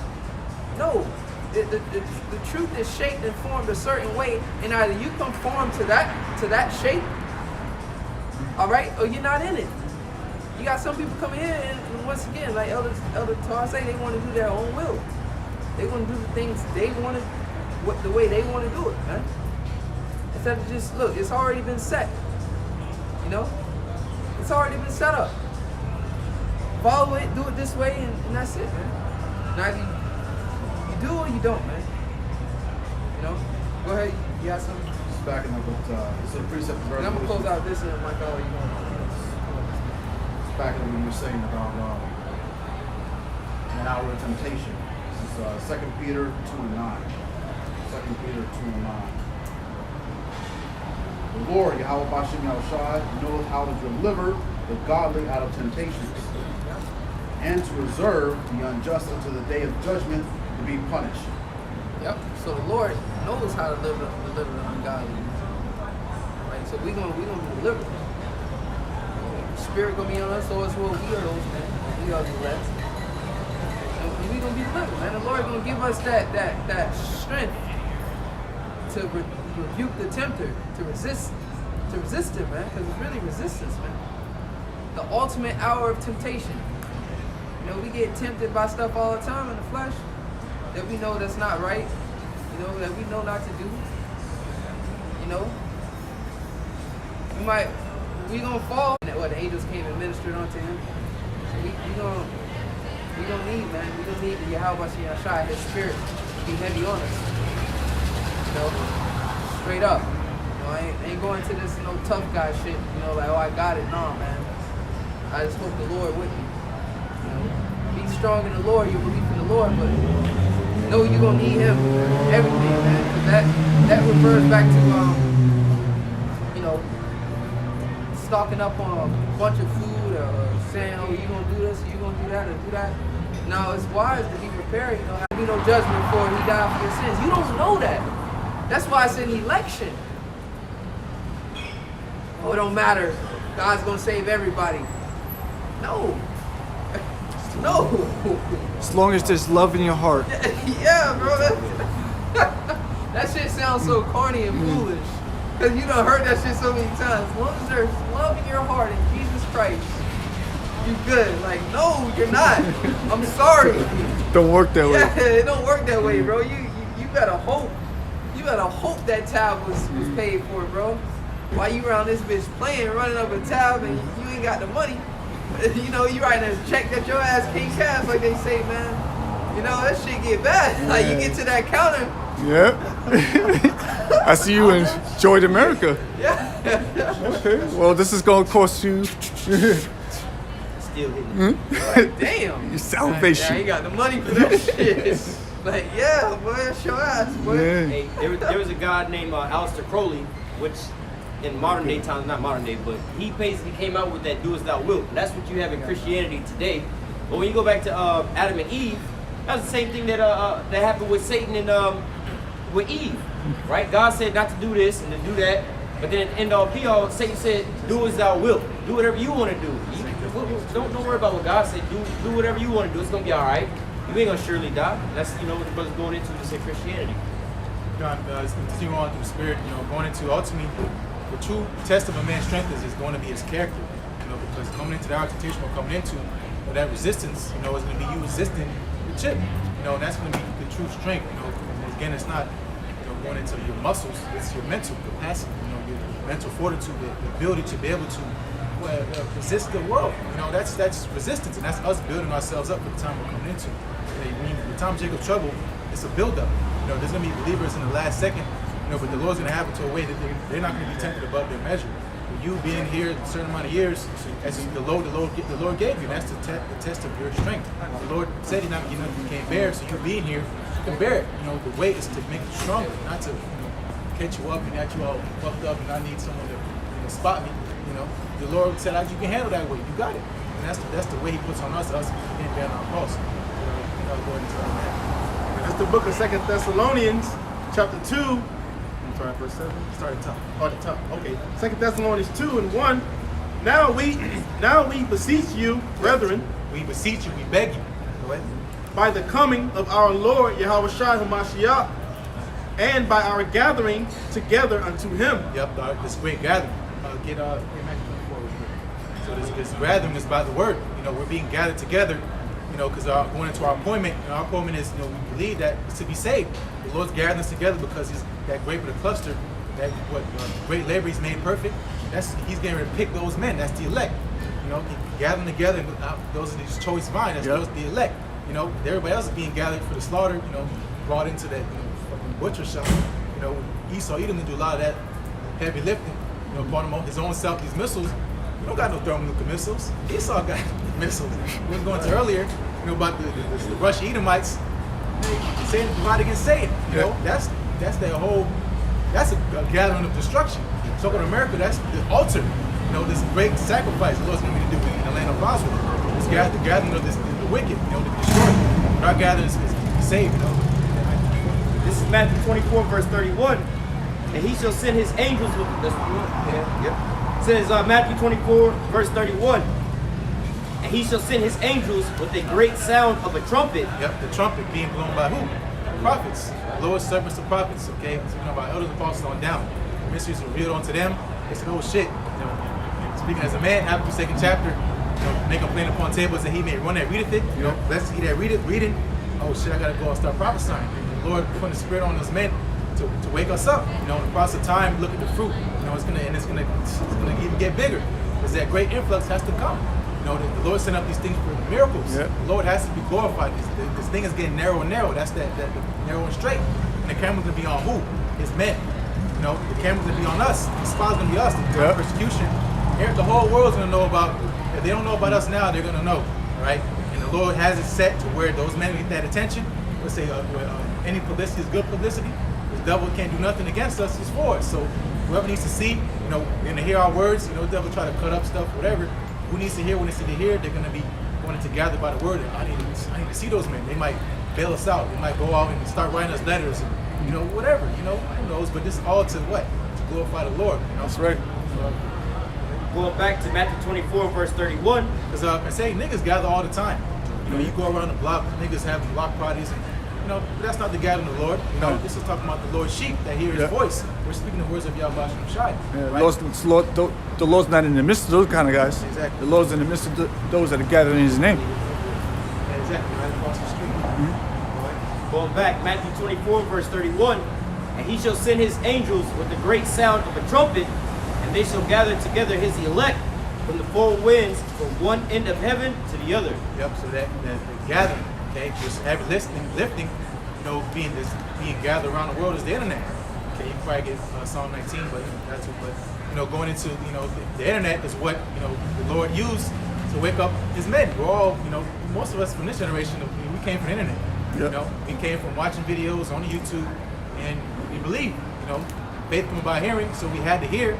So the Lord used the internet for us to hear. So that's how we started to believe. And our belief turned into actions. The Lord has us with faith and works. I'm out here every day, every week, to prove our faith. That's read the first verse. Going back into 2 Thessalonians chapter 2.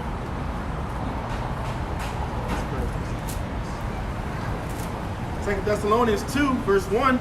Now we beseech you, brethren, by the coming of our Lord Yahushua Hamashiach, and by our gathering together unto him, that ye be not soon shaken in mind, or be troubled, neither by spirit, nor by word, nor by letter, as from us, as the day of Hamashiach is at hand. Yep, so get Proverbs 3, it says, be not afraid of sudden fear. But, be not troubled. It says in Matthew 24:2, we're going into, this is the beginning of sorrows, but these things must come to pass. This stuff has to happen. But pretty much, people want to avoid the elephant in the room, which is prophecy. They want to skip past everything. Yeah, we're going to be in the kingdom of your Israelites, but ain't no Jacob's trouble. Yeah, everything's going to be cool. We'll be delivered, but ain't no microchip. They're skipping steps. They don't want to acknowledge the elephant in the room. Again, prophecy. It's going to be a troublesome time. Okay, if there was no out temptation, the Lord wouldn't talk about it. Mm-hmm. Before it's coming, there's going to be a great temptation, right? So the Lord's saying, don't be shaken about it, don't worry about it. Okay, let's get that point. You get to the point. You get to it. All right, this is Proverbs 3:25. It says, "Be not afraid of sudden fear, neither of desolation of the wicked when it cometh." Yep. So that's the desolation of the wicked. Don't be worried about all that. Okay, that's the desolation of the wicked. If you're not wicked, relax. Of course we're in the flesh. We always condemning ourselves, beating ourselves up. Like, am I worthy? Am I? The Lord's gonna save me. What the fuck? But the Lord's gathering somebody to be saved. And who else, going into, inquiring how the godly shall be saved, what would they be doing prior to the Lord's return? They'd be doing what we're doing, right? So these men, they're here. This is not some mythological salvation. The Lord's going to deliver men on the earth, right? And we need to be those men, But the desolation that's coming is for the wicked. This is for the wicked, right? The wicked of our people, the wicked in general, okay? They're all going to be burnt up, destroyed, and you're going to all fall into your lots, okay? Wicked Esau is going to go into slavery, be done away with. That's into him, and the rest of the nations, they're going to be in slavery as well. Two different people are going to wake up, everlasting shame and content, damn, I fucked up, whatever, but cool, it's all right, son, you be all right, go out and play, and the first fruit of those men, the elect, the judges are going to go back to restoring the earth, going back to our lot, okay, the glory that came from the beginning. We all those men, it's like you can be humble, of course you have to, but we made the earth if we are those men. Like the Lord can be high and lofty because He made everything. So those men, they made the earth, made the trees. Of course, have this sort of set of confidence within yourself because the Lord's dealing with us, okay? And that's what we believe. If we can go to the end. What's that point? Go ahead. Is that read? This is going back to Proverbs 3 and 25. It says, "Be not afraid of sudden fear, neither of desolation of the wicked when it cometh." Yeah. So definitely we're going to be a little shooken up, okay? Because when this shit start popping off, oh shit, like it's happening. It's just a natural human reaction, But that's going into Isaiah 33 and 6. Wisdom and knowledge is going to start kicking in, and the understanding is you applying it, So when we're moving around and we're out and in all chaos, people losing their mind, we're stable. We got control. Our mind's in one place. We're locked in. And everybody else bugging out, but that doesn't faze us. That goes into showing you that we're going to be in a totally different spirit, because you think about music. Sometimes that energy, you know what I'm saying? Mm-hmm. But we're not going to be, when niggas start panicking and losing their mind, we're not going to feel none of that. We're not going to, I don't know, doubt and all that, it's not going to faze us, And that's why that power is going to start, people going to start noticing, the women, oh shit, because it's going to be a great transition of power, So like you think about the stock market. The stock market is nothing but a transition of wealth. That's what the Lord's doing. He's getting ready to transfer the world to us. You know what I'm saying? Hey, real quick, because you would think that you would be scared when Jacob's trouble come up, but bro, it's gonna be fighting a little bit, like a little scary, but you gonna be happy because like, oh shit, damn, this shit happened. It's gonna be like, oh shit. At one point, we like, oh shit, because like it's something like actually seeing it happen. It's gonna excite you, but at the same time, they anticipate like, oh shit, that shit popped up, and then like, whoo, like all right, cool, and then after that, it's just like, like, yeah, go ahead. I just want to say that real quick, man. Yeah. You just made a point. I'm gonna read up. I'm gonna start at this is Proverbs 3 and verse 20, and I'm gonna read back down to 25. Proverbs 3 and 20. It says, "By His knowledge, the depths are broken up, and the clouds drop down the dew." Let me go up to 19. It says, "The Lord by wisdom hath founded the earth, by understanding hath He established the heavens. By His knowledge the depths are broken up, and the clouds drop down the dew. My son, let not them depart from thy eyes. Keep sound wisdom and discretion, so that they shall be life unto thy soul and grace to thy neck." Yep. So keeping it. We read in Revelation 3 and 10. Keeping the word. You got to keep it. Think about football. Hold the rock. Don't fumble that bitch. You got to hold it. Keep it high and tight. You know what I'm saying? Yep. Hold the rock. The rock is Yahweh Shai. Okay. So you keep these things. You absorb it. And it's gonna flow through you. Don't let it go. That's you turning back. Losing faith, doubting. That's you fumbling. You fumble that bitch. You throwing a pick, throwing an interception. You pretty much you turn the ball over. You turn it over. Yeah. The Lord's saying keep these things. This is what's gonna give us life. It's got us this far. So again, the Lord, in our situation we've come into, the Lord delivered us. And, says it's normal. People still stopping at stoplights. We're still paying for their food and stuff. So how much more in that time we're coming into? Yeah. Like we really need to be saved then. More than anything, saying save me then. But the Lord's going to take care of us in that time. Because those men have what He wants. Okay, that's why He's going to save them. Going back to verse 20, it says, "So that they shall be life unto thy soul and grace to thy neck. Then thou shalt walk in the way safely, and thy foot shall not stumble." Hey, real quick, that brother saying the Lord has what we want. It's like we have what we want, man. Right? You want a woman, let's say, after your own heart. sick or not. You know, a woman that believes in you, that loves you, that cares about you. That's when you coming back. Damn, you know, that's like, damn, you love me, you care about me, you know. So, and that's his governing body. He about to come take forth the kingdom. He want men around him that's with him on one mind, that loves him, that cares about him, that want him, at his own heart, that want him to get the kingdom, that love his appearance. You know what I'm saying? So he's like, he gonna come back to get us, bro. You know, if we be those men, he want us. Like, that's my love, my family, you know, familiar. Because while we familiar, we his family, man. You know, that's a deep analogy because you know in this here world, you know, you get a little bit older in this world, you think about these women, you stop looking at these so-called dime women because you've been through all them, but then they don't want to listen to you what you got going on. You're like, look, I'll just deal with a woman that whatever I say, she with that. If I like, look, I need you to focus on this, put down that social media, and focus on the bills. Worry about this, make sure dinner's cooked and everything like that. I want you to be on point all day long. Same way with the Lord, man. You know, about our will, like, well, I need you to take care of this bill, go run this and go do that, but she on Facebook and social media all day, like, man, I don't give a damn how fine you are or whatever. Exactly. I want an obedient woman. Exactly. You fine, but you useless. Yeah, like, yeah. You know, and that's like what them gold diggers be. Right. You know, like if you can't cook, you can't do none of this. You look good, but it's like, dude, come to his senses, like, man. That kind of woman gives you a headache. You losing sleep. You're worried about niggas hollering at her. You know, she's loose as hell. You know, you don't want to deal with nothing like that. When they say bad bitches is bad news. You know, just more problems. You know, but going into a silent and loving woman, that's a gift. You know, that's what the Lord wants. You know, a submissive woman, a servant. You know, because everything is in order. You know, and that's what the Lord looks at us as women. But going back to Proverbs chapter 3, let me go back to verse 23. 3 and 23 it says, then thou shalt walk in thy way safely, and thy foot shall not stumble. When thou liest down, thou shalt not be afraid.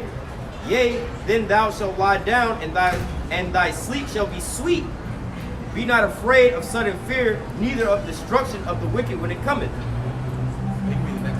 Verse 26, for Yahweh shall be thy confidence, and shall keep thy foot from being taken. Yep, because we're all walking our own paths, okay?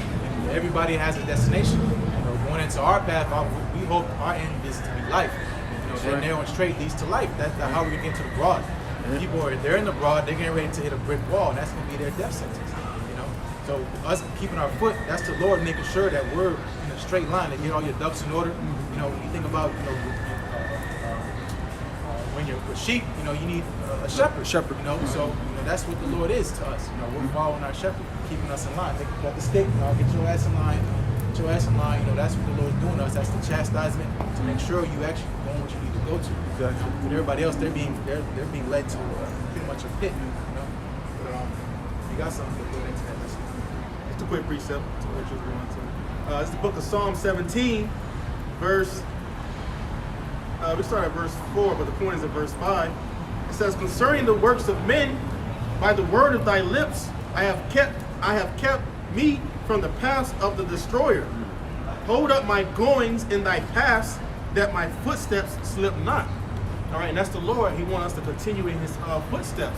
It's the reason why he gave us the law, statutes, and commandments. Okay? Yeah, because if it wasn't for the Lord, we would have fell. We would have been fell. Fell on our back like a turtle, grabbing for air like a dead roach. You know, the Lord made sure, like, you know, you'll slip. You might even take a knee. You know, but the Lord gonna get you back up because you got to keep going. And that's going into being a good soldier. You know, whatever it is, no matter what, you got to keep going. We have a job. You know, and you're not gonna be accomplished or satisfied till your job is done. That's there you go. That's a true man right there. 2 Thessalonians 2, verse 2.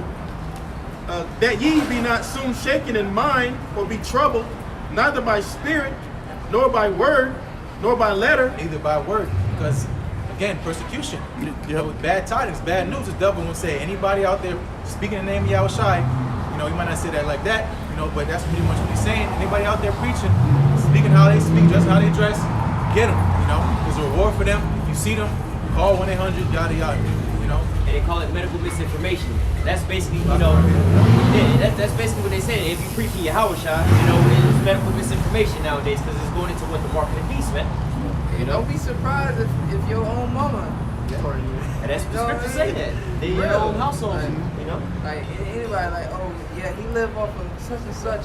Hey, because it would have to be them because we don't rock with nobody like that out here. Yeah. You know, we just got our family that know us and a few people wherever we still might be cool with. But in the brotherhood, that's it.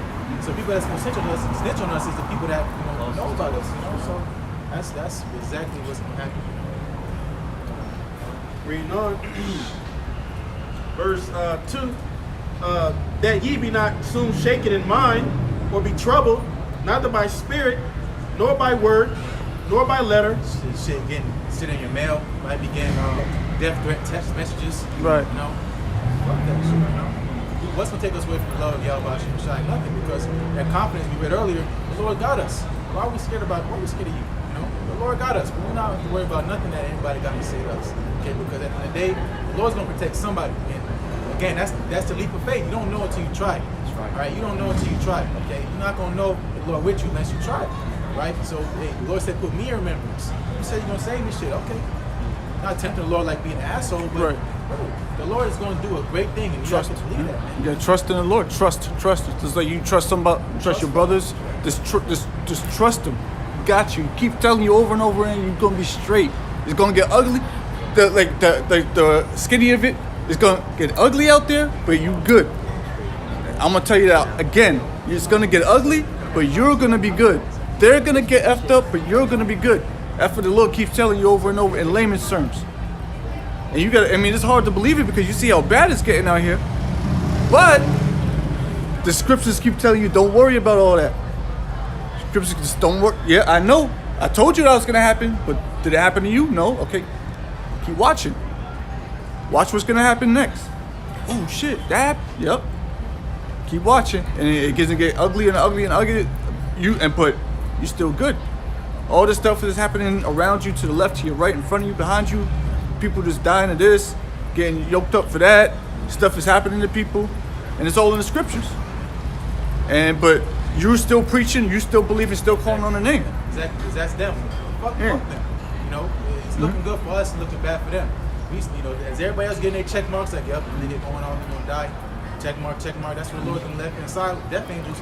Same thing on the right hand side. We making check mark. We could start getting persecuted. Righteous snake. That's a check mark. You know, I did that shit. That's a step closer. You know, and then the ultimate test is that chip. Yep. Deny that shit. Look up. You out of here. You know, it's not gonna be like that, but it might be. Yeah, who knows? That's like the synopsis of it. That's it. Yeah, it's a As soon as synopsis. The chip is made mandatory. It's the abridged version. That any day, any second now, yeah, the missile. You see the missiles coming, the chariots coming. You know? That's it. That's why we're watching so much, because we got check marks for measure time diligence, right? You know, we got something right there for next time. Come on back. 2 Thessalonians 2:2. That ye be not soon shaken in mind, or be troubled, neither by spirit, nor by word, nor by letter, as from us, as the day of Hamashiach is at hand. Let no man deceive you by any means, for that day shall not come, except there come a falling away first. Yep. So again, it's all about timing. Okay, the timing of the Lord. Okay, that time was just being spoken. The time in Romans. Okay, the Roman Empire was intact. It wasn't set up for us to be saved back then.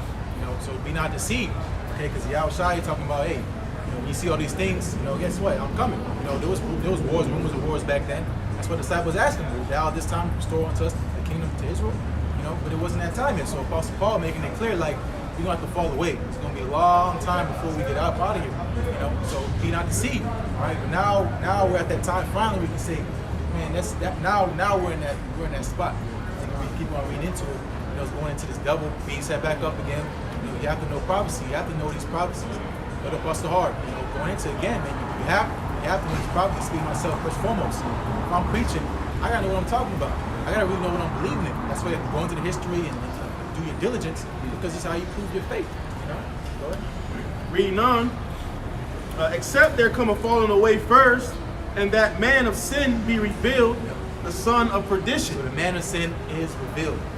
This devil, so I mean, Esau Edom, he was always been a devil, but now clear cut, dry. This is the devil. Okay, Esau Edom, so white man, clear cut, dry. Yeah. That's that nigga. Get him. You know? That's it, bro. You know, and that's what the Lord said He was going to do. Right? Again, this has happened. he's been revealed. Okay, Esau is out there. He's butt naked, right? And he's getting ready to get chopped up, and he's mad, right? He knows his time coming. That's why he's gonna be bitter, okay? Because he's a sore loser. He's gonna try to come up against us, right? The spirit of his mouth, you know. The Lord will cut Esau up. He has the entire planet Earth in his hand. He has time to cut down brothers' videos that got like 10 subscribers. He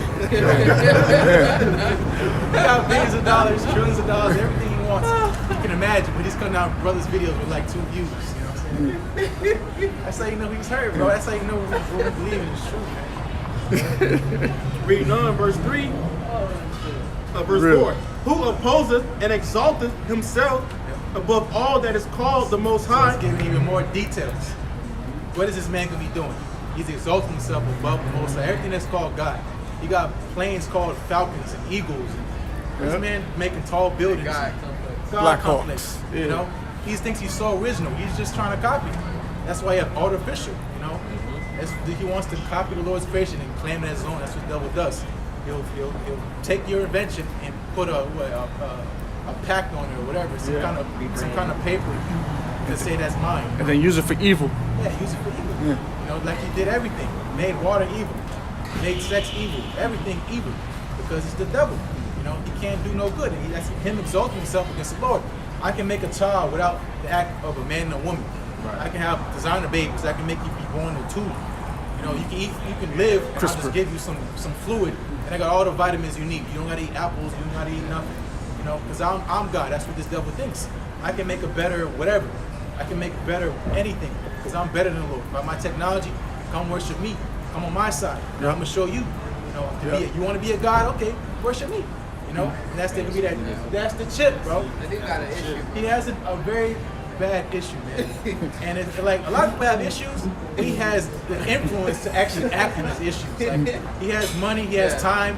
He has all this. He gave him power to exactly pretty much. Because the Lord gave him what the power to make the image speak, the image life. You know, because a man can think all type of shit in his head. Like, You got the power. you don't have no power. It's nothing. The Lord gave Esau power to do all that shit. All the evil shit he can think of, he's done because he has the power. You know, but that's ultimately him building up that tab because he's getting ready to be horribly judged. Okay, and that's why we're gonna be in the flesh like shaking up a little bit. That's why we're ready to get into the chapter. Okay, be not soon shaken in mind.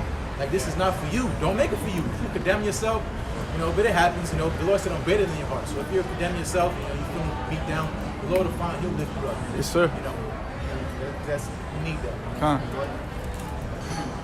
Verse 4 again. Who opposeth and exalteth himself above all that is called the Most High, or that is worshipped, so that he, as the Most High, sitteth in the temple of the Most High, showing himself that he is the Most High. He's trying to take the Lord's seat. Like he's trying to take Yahushua's seat. Like Yahushua on the right hand side, he's like, I want that seat. King of Kings. That's Esau trying to get his birthright. That's my seat. That belongs to me. I'm the king of everything. Yeah, I'm everything. He made his own. He wants to make his own little world, right? I'm gonna go over here and I'm gonna make my world digital, everything. I'm the God. I know what you're thinking. All that, and you gotta worship me. That's his. That's his major plan. That's it. That's Esau's plan. Is he got a chip. If he could kill the Most High, he would. He could exactly. If he had that power, he did everything else. If he could go up there and shoot a God gun. I got a God gun. You got a God gun, yeah. That's Yeah. He has movies about that. You know, the Clash of the Titans. You know, he wants to kill the gods. You know, that's what this devil's trying to do. He's trying to kill us.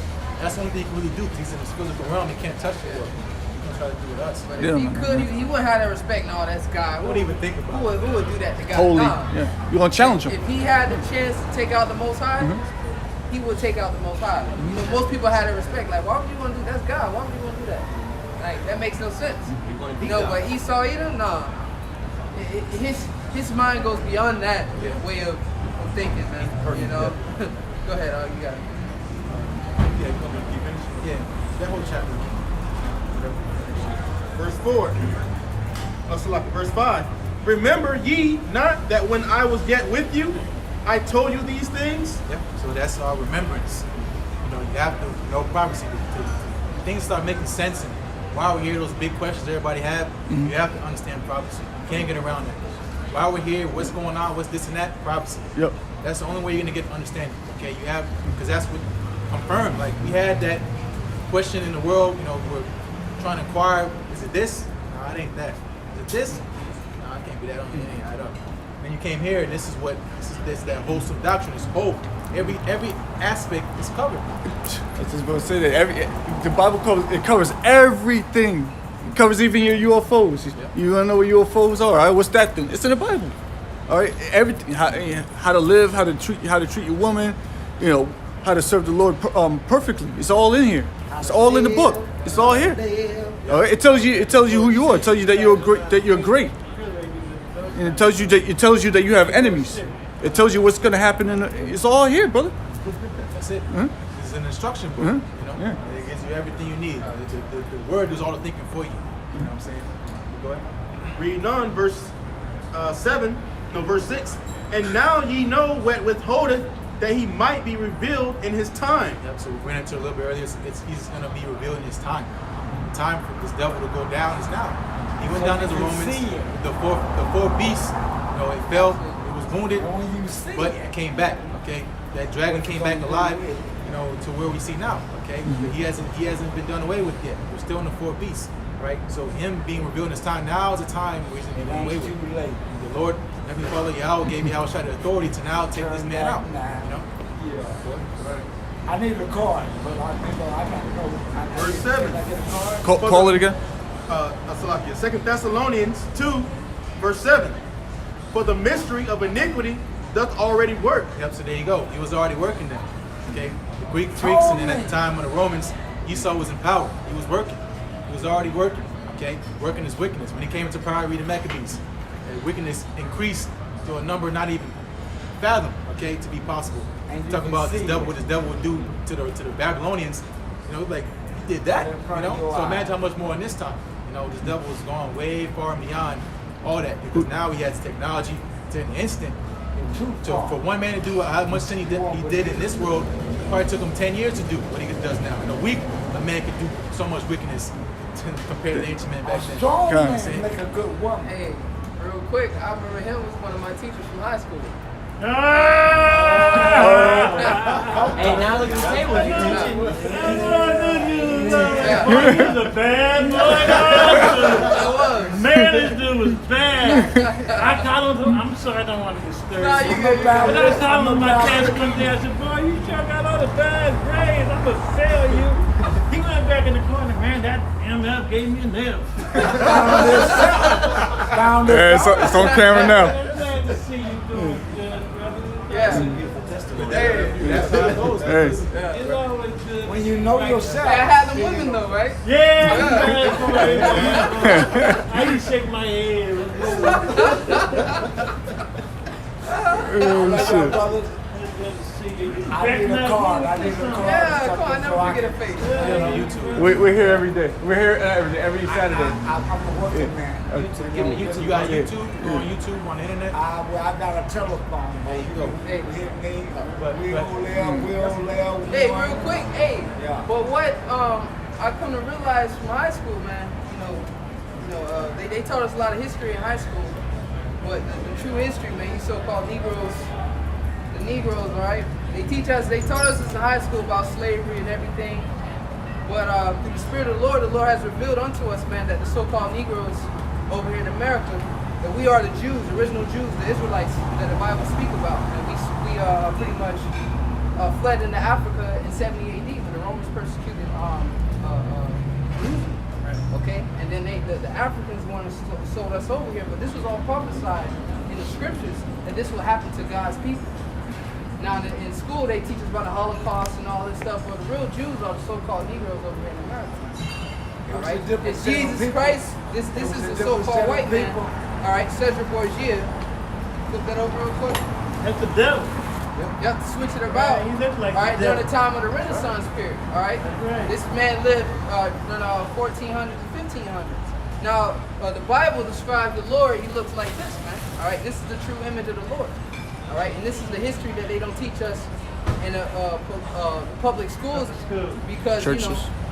It's all because now when I came into this, I even in high school, like they never taught us anything but it's like Greek and Roman history. When they teach us about our history, there's always slavery slaves. That's all. That's all we knew. That's why history class, I always failed history class because I couldn't relate to it. Because it Lies. was always how these Because white it was people a were great different- conquerors, it was a different- and they did. You know what I mean? I took 8 advanced placement, bro, history. Right. No, you smart, College man. courses, You and smart. they would just teach us Romans and all this stuff. But when it came to our history, that's why the white kids, they would prosper. They would be all into it. They get all A's because when they read the history, the greatness, it was always to them. That's why I never make good grades and stay focused because it was Right. white supremacy all throughout the Yeah, the I knew you educational were system, struggling. man. You were struggling with the whole concept of education. Yeah. And I knew I tried to reach you in a certain way, different way. I used to always talk about black history. I Yeah, always yeah, talk you about did. that, You was different. especially Haiti. Yeah. Our history of Haiti. Those the Haitians are the Levites. They are the Israelites. Yeah. They are the tribes, man. All right, we're all the same people. We're God's people, but we were put in this predicament because matter of fact, get Jeremiah 17:4 real quick. Hey, I don't mean all right. Yeah, get Jeremiah 17:4 real quick because I actually have one of my teachers here from high school. You know what I'm saying? And show him like, yo, He was smart this is though. our I knew history. it. No, He it was wasn't. deep. No, it wasn't. He got on your No, he was nerves. deep. He got on your nerves. This is This is the book of Jeremiah, chapter 17, verse 4. And thou, even thyself, shall discontinue from thy heritage that I gave So thee. this is the heritage. We're Israelites, right? We lost our heritage. Now we call Negroes, West Indians, Haitians. But this is our heritage. We're the Israelites. The Negroes would be the tribe of Judah. West Indians, the Caribbeans would be the so-called Jamaicans, would be the Benjaminites. Then the Haitians would be the Levites. All right, those are the dark tribes. But the Lord say He will cause us to discontinue from our heritage that He gave thee. Read on. It says, going back, it says, Jeremiah 17:4, and thou, even thyself, shall discontinue from thy heritage that I gave thee, and I will cause thee to serve thy enemies in the land which thou knowest not. Yeah, so pick up the slavery sign right there. So the Lord say, I'm going to cause you to serve your enemies. All right? I'm going to cause you to serve your enemies in a land which thou knowest not. Now, this was already written. The prophet Moses wrote this down thousands of years before it actually happened when we came over here in the 1600s. Okay? When they brought us over here. But our history, the Lord prophesied that in the Bible that, look, I'm going to cause you to serve your enemy. You're going to discontinue from their heritage. So now they call us niggas, Negroes, Hispanics, wetbacks, whatever. He said, I'm going to cause you to, because this is a royal priesthood, to be called an Israelite. He said, I'm going to cause you to discontinue from that, and I'm going to cause you to serve your enemies. And that's why the movie like Roots Kuta Kinte, they beat it out of them. Your name is Toby. Your name is, say it. My name is Toby. So they beat our heritage out of us. All right? They beat our heritage out of us. Because that's the curse. That's the curses that the Lord put on us, man, for punishment. Read on, it's going to tell you. It says, Jeremiah 17, go back. Get Deuteronomy 28, somebody. No. All right. It says, going back to 17:4, it says, for ye have kindled a fire in my anger, which shall burn forever. So we made the Lord upset, man. We made him upset. We as a people. And then so what? Nothing. He put us in captivity. We're nothing. This is our punishment. We're nothing. This is our punishment. That's why we the lowest. All right, in this society, that's a punishment. We used to be at the high. If I buy your soul, you buy my soul. We used to be high, but the Lord brought us down low, man, to this condition. One thing. Go ahead. The greatest thinkers in American history of Americans are black men. Absolutely. With W. Du Bois, Langston, Malcolm, the history, the scientists, all these engineers, How to get black our own engineers. people. I watched Our his own brother on people. TV last Our night. His name own is Harry. people. He's That's the problem. a pianist. Where we at? He teaches folks. He's a master pianist. So we're the greatest thinkers. And I go to Africa. We can't come together. Every year. We can come together now. I The teach group, in Africa. the group we got right And now. they the smartest now. What's our association million with of us. Africans today? All Because right. the dudes in Ybor City told me we ain't with the. Yeah, see, they going off. So check this out. My ancestors are African. Deuteronomy 26. I'm damn the one they did. Alright. I explain that to you. The connection between us and Africans. I explain, get that at 64. We forgot about ourselves. Yeah, get that one. It's the book of Deuteronomy 28. We forgot about our own selves. No, but read 64 though. Okay. Yeah. It's the book of Deuteronomy chapter 28, verse 64. And the Lord Yahweh shall scatter thee among all people from the one end of the earth even unto the So other. when you look at the transatlantic slave trade, it goes all over the place. Right. Those Everywhere. arrows, Everywhere. everywhere, all Forgot around the world. about But the our Lord own just said self. that. The Lord just said that real quick. Read it again. Deuteronomy 28:64. And the Lord Yahweh shall scatter thee among all people from the one end of the earth even unto the other. And there thou shalt serve other gods, Yep. which neither thou nor thy fathers have known, even wood and stone. So here it is, you in Africa, but you worshiping a white God. The Lord say you shall serve other gods, man. I'm gonna bring you. That's true. I'm gonna bring you all over the world. They worship white gods. We and didn't They protect worship our own. him. We didn't And protect our Yeah. all own. throughout Africa. We protect our own. White Jesus. Exactly. We had this So the Lord conversation. say, I'm gonna scatter you all over the world, and you gonna serve other gods. got to. Because why? We don't want to serve Now Him. we have nothing. We didn't want to serve Him. We So got what? nothing. He punished us. If He I say, buy all right, your yo, salt, he- you buy he my pretty sugar. much You gonna casting have us off. some That's why kind we of gotta keep out the land. Okay? That's Go the to Atlanta. punishment. Go to Atlanta. Go to Get that Atlanta. real. It's You, black I don't know owned. your belief on the Bible or not. I'm ordained. So. Okay. I'm I don't a know what that Baptist. means. I'm a Baptist. I'm a But that's Baptist. The hymn- That's why I can They sing. have definition. Now the flood, right? You had Noah and his 3 sons, Right. Shem, Ham, and Japheth. Right. The land of Ham, that will be Africa today. Right. All right, Ham. Now let's read Ham. All right. This is the Bible Compact Dictionary, and it says Ham.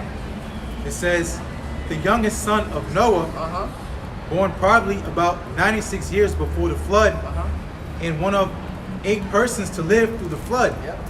He became the progenitor of the dark races, Of the dark races, go ahead. not the Negroes, Not the Negroes, go ahead. but the Egyptians, Africans. Ethiopians, Africans. Libyans, Uh-huh. and Canaanites. His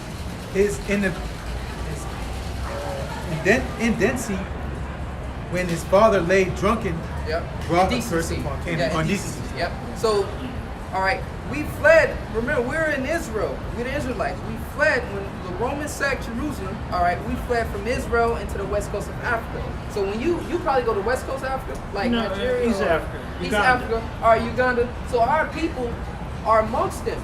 Yeah. I don't know if you've seen the movie. Is it Roots? Where it's like, yo, don't put those slaves on those people. That's right. Those Separate. people. These are the wandering Jews of Africa. All right. So that That's was why he that ran. was That's us. why he ran. So we got our He people wasn't doing amongst the Africans. So we don't just say, oh no, we ain't. No, our people are I ain't actually from living Africa. amongst the Africans. You and not they look from like the Africa. Africans. Our ancestors from they Africa. compare us to Africans, but we're different, man.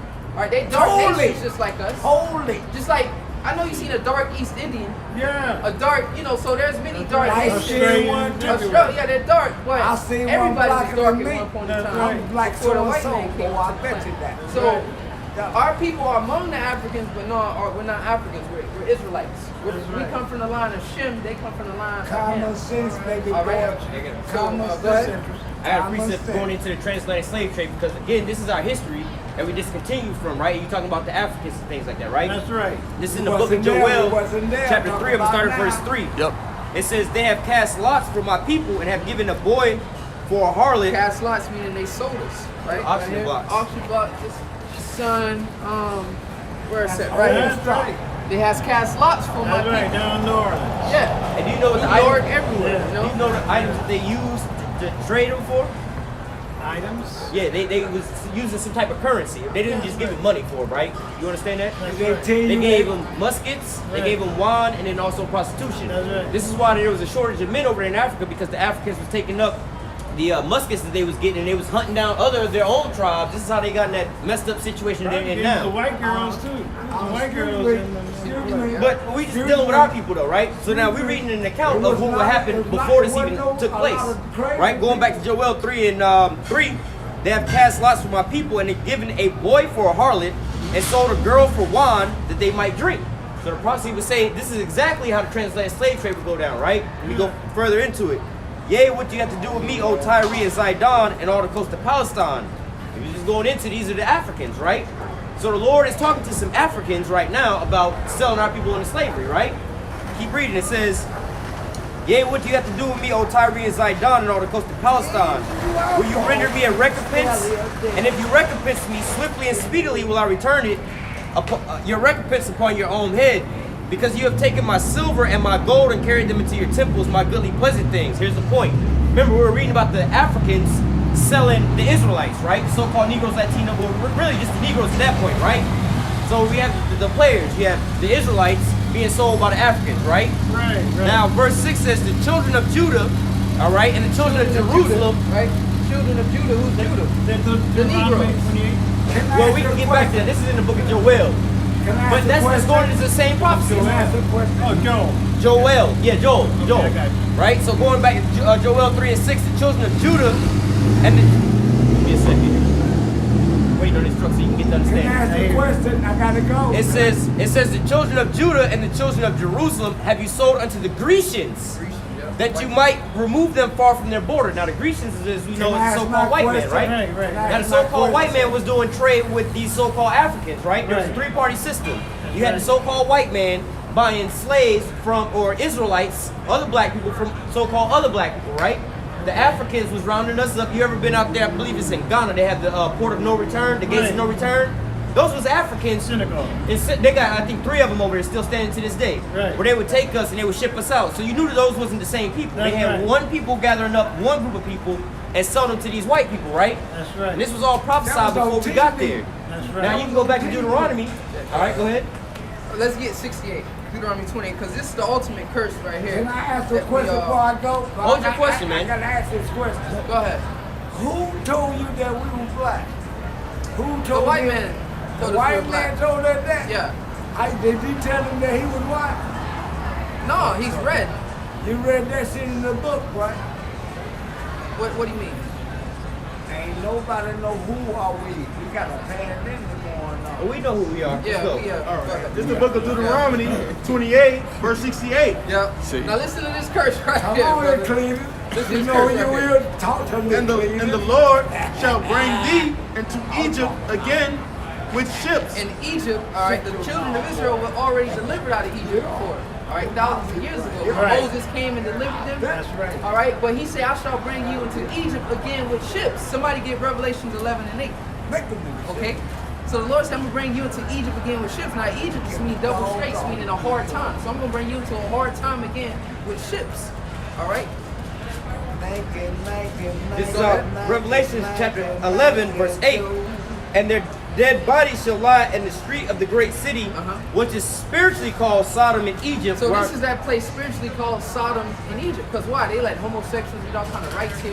All right, this is Sodom and Gomorrah. Ancient Sodom, spiritually Sodom and Gomorrah. In Egypt, Years. okay, spiritually called Sodom, their dead body meaning we were dead to who we are. We didn't know. Now we know who we are. We're the Israelites. Black person. All right, we were spiritually What's a dead, black man. person We were there? disconnected from God. Now we know who He is now. Go ahead. It says, going back, it says,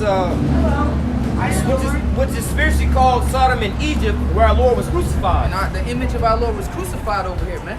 All right, into a so-called white man. Now go back to Deuteronomy 28, right?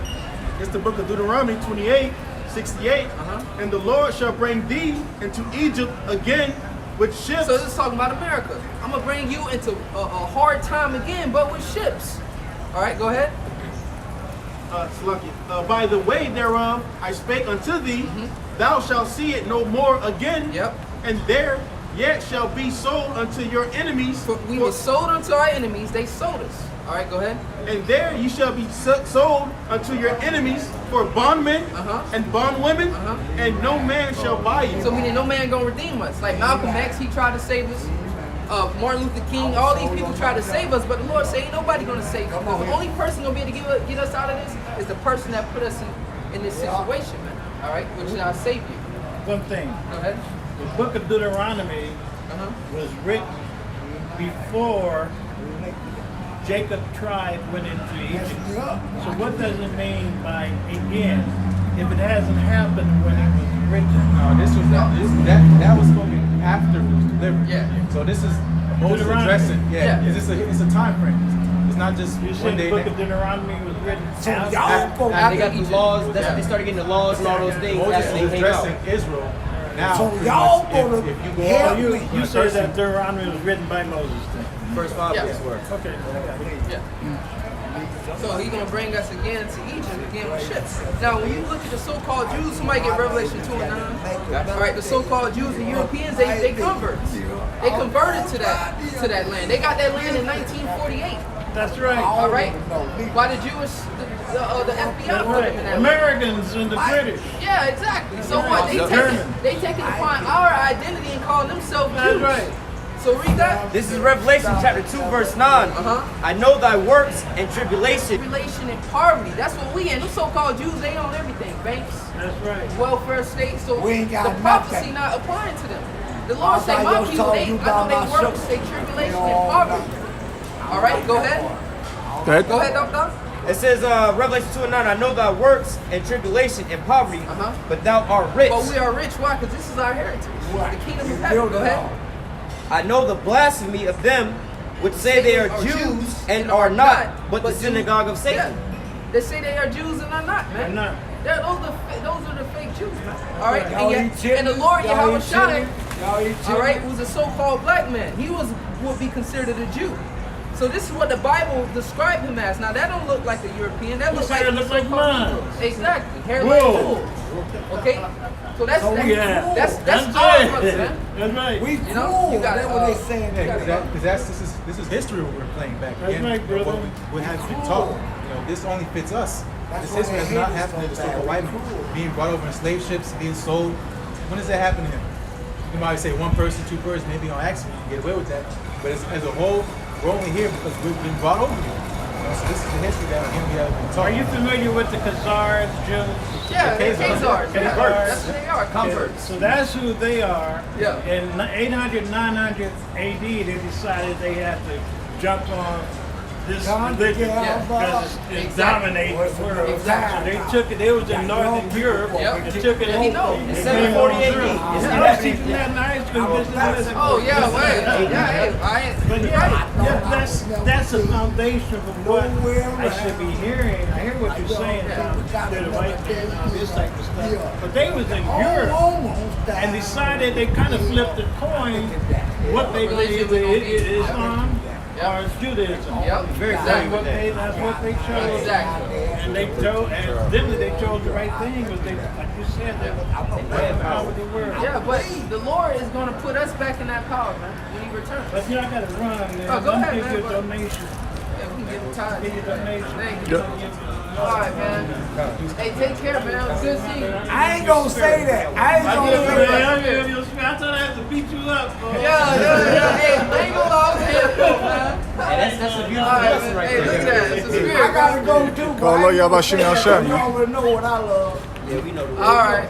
Yeah, we know you love the Lord, brother. I guarantee. Hey, but to Hey, bring out, man, she has a testimony, man. My own teacher, man. Oh, you now become his teacher. we need one. Yeah, come you on, too. teacher. Come on. But going back into you know what the brothers was bringing out as far as the Holocaust and the things that happened to the so-called Jews, you know, they use this as their leverage. Oh, you know what happened to us? The Holocaust, what happened to us? What happened to us? This is why the whole world's paying them reparations to this same very day, man. This is why they get to go over and they have these things like the what is it, the ADL or whatever it is, where you can't talk about them because of the atrocities that happened to them, man. But bro, let's give them that story of the 6 million Jews that then got exterminated in the gas chamber. Let's say that all was real, right? And it's 6 million people, right? What about the hundreds of millions of the Native Americans that was exterminated from this here land, man? Or what was it, like 90, what was it, like somewhere like, no, it was like 13 million of them that landed here in America, the so-called slaves that landed here in America, but it was more like a 90-something million so-called Negroes that got onto those slave ships, and the majority of them died in the middle passages, man. All right, over like 90 million of them died in the middle passages, right? This is Daniel 9 and 12. It says, he has confirmed his words, which he spake against us and against our judges that judged us. Like the brother was going into these curses and the prophecies and the certain things that will befall us if we didn't keep the covenant, right? It says, by bringing upon us a great evil. Well, again, he brought up upon us these curses, and part of the curses was Esau. For under the whole heaven have not been done as have been done unto Jerusalem. Right? So you got, what, 6 years? I don't even want to say 6 years. It was like World War II, 1942 or something like that, where they was over there in the so-called Holocaust, right? This was in one little place, in one area, man. And they know who they are, man. They get reparations for that, man. Our people, we have to sit here and fight with them and show them who their heritage is, who they were, man, who their God is, man. There's nothing more disrespectful you can do to a man to take away his God, man. He can't cry out to his own God, man. You done changed his name and everything else like that, man. Separated his. Who do you call on? Jesus and God? They had us bound down to this goddamn white man. What do you mean they took away our God, man? They crucified our Lord in this here place, man. Hey, we're not gonna. This is the conditions that we're in right now, man. All right, these so-called Jewish people over here, man, they get money and everything else back up, man. We still at the bottom of the barrel of the earth, man. Our people are in this condition right now because of the so-called white man, man. These so-called Jewish people ain't walking around looking like this, man, and bugged out like this in their head, man. It's only our people like this, man. When the truth is right there in front of them, you trying to feed them. Our people so bugged out and so destroyed, man, that you can't even give it to them, man. You talk to these damn Amalekites, these fake Jews over there, and you try to tell them, yo, you're not the real people. They're like, you know what? You're right. We don't even feel like this. But our own people, man, you try to give them gold, they reject it, man. You try to give our people food, they're starving, they reject it, man. There's been no evil done under the earth that's been done to our people, and we got living examples walking around us every day, man. It's the book of Hosea, chapter 4, verse 6. My people are destroyed for a lack of knowledge. Because thou hast rejected knowledge, That's right. I will also reject thee, that thou shalt be no priest to me. Seeing thou hast forgotten the law of thy God, I will also forget thy children. Yep, because that's how it happens. You know, cause and effect. You know, the head of our people, you know, the Lord came down hardest on us because we're His children. It says Book of Amos. You know, all the families of the earth learn on us. So that's why we're being chastised for our iniquities. You know? You're getting on my nerves. And I told you time. They're like the Lord do us. Well, that's just how it goes. You know, they come and save. You know, they try to take away the word. You know, he's here for a distraction. But That's why I ignored him the whole time. I was trying to teach him. Yeah, because saying gets his power away, you give him attention. You know, you think about any scary movie, you give the demon power over you. That's the fear. You know, think about the movie It. Oh yeah. You know what I'm saying? He gets bigger and more vicious when you give him more power. It'll flee. You know, notice when that happens. Every time someone comes up, every time it never fails. Someone comes up and tries to get edified. It's always they come in twos. You know. But that's why the Lord put spirit of discernment on you. Yeah. Because I already saw that It's like, a long time ago, but Yep. I kept teaching him. yeah, and it worked. It worked. I already discerned it already. Like I now, see. Yeah. I'm a focus and try to really put as much on him Yep. for him. Because that's the spirit of the Lord giving him a fair chance. Yeah, You know, he's like you got it, bro. You got it, bro. This is the book of Mark 4:14. The sower soweth the word, and these are they by the wayside, where the word is sown. But when they have heard, Satan cometh immediately and taketh away the word that was sown in their hearts. Yeah, so knowing the balance of this thing is like, you know, going to the book of Ephesians, we wrestle not against flesh and blood. So if you believe the angels around us, which they are, the right hand side angels, best believe left hand side angels right there, just in case you fall.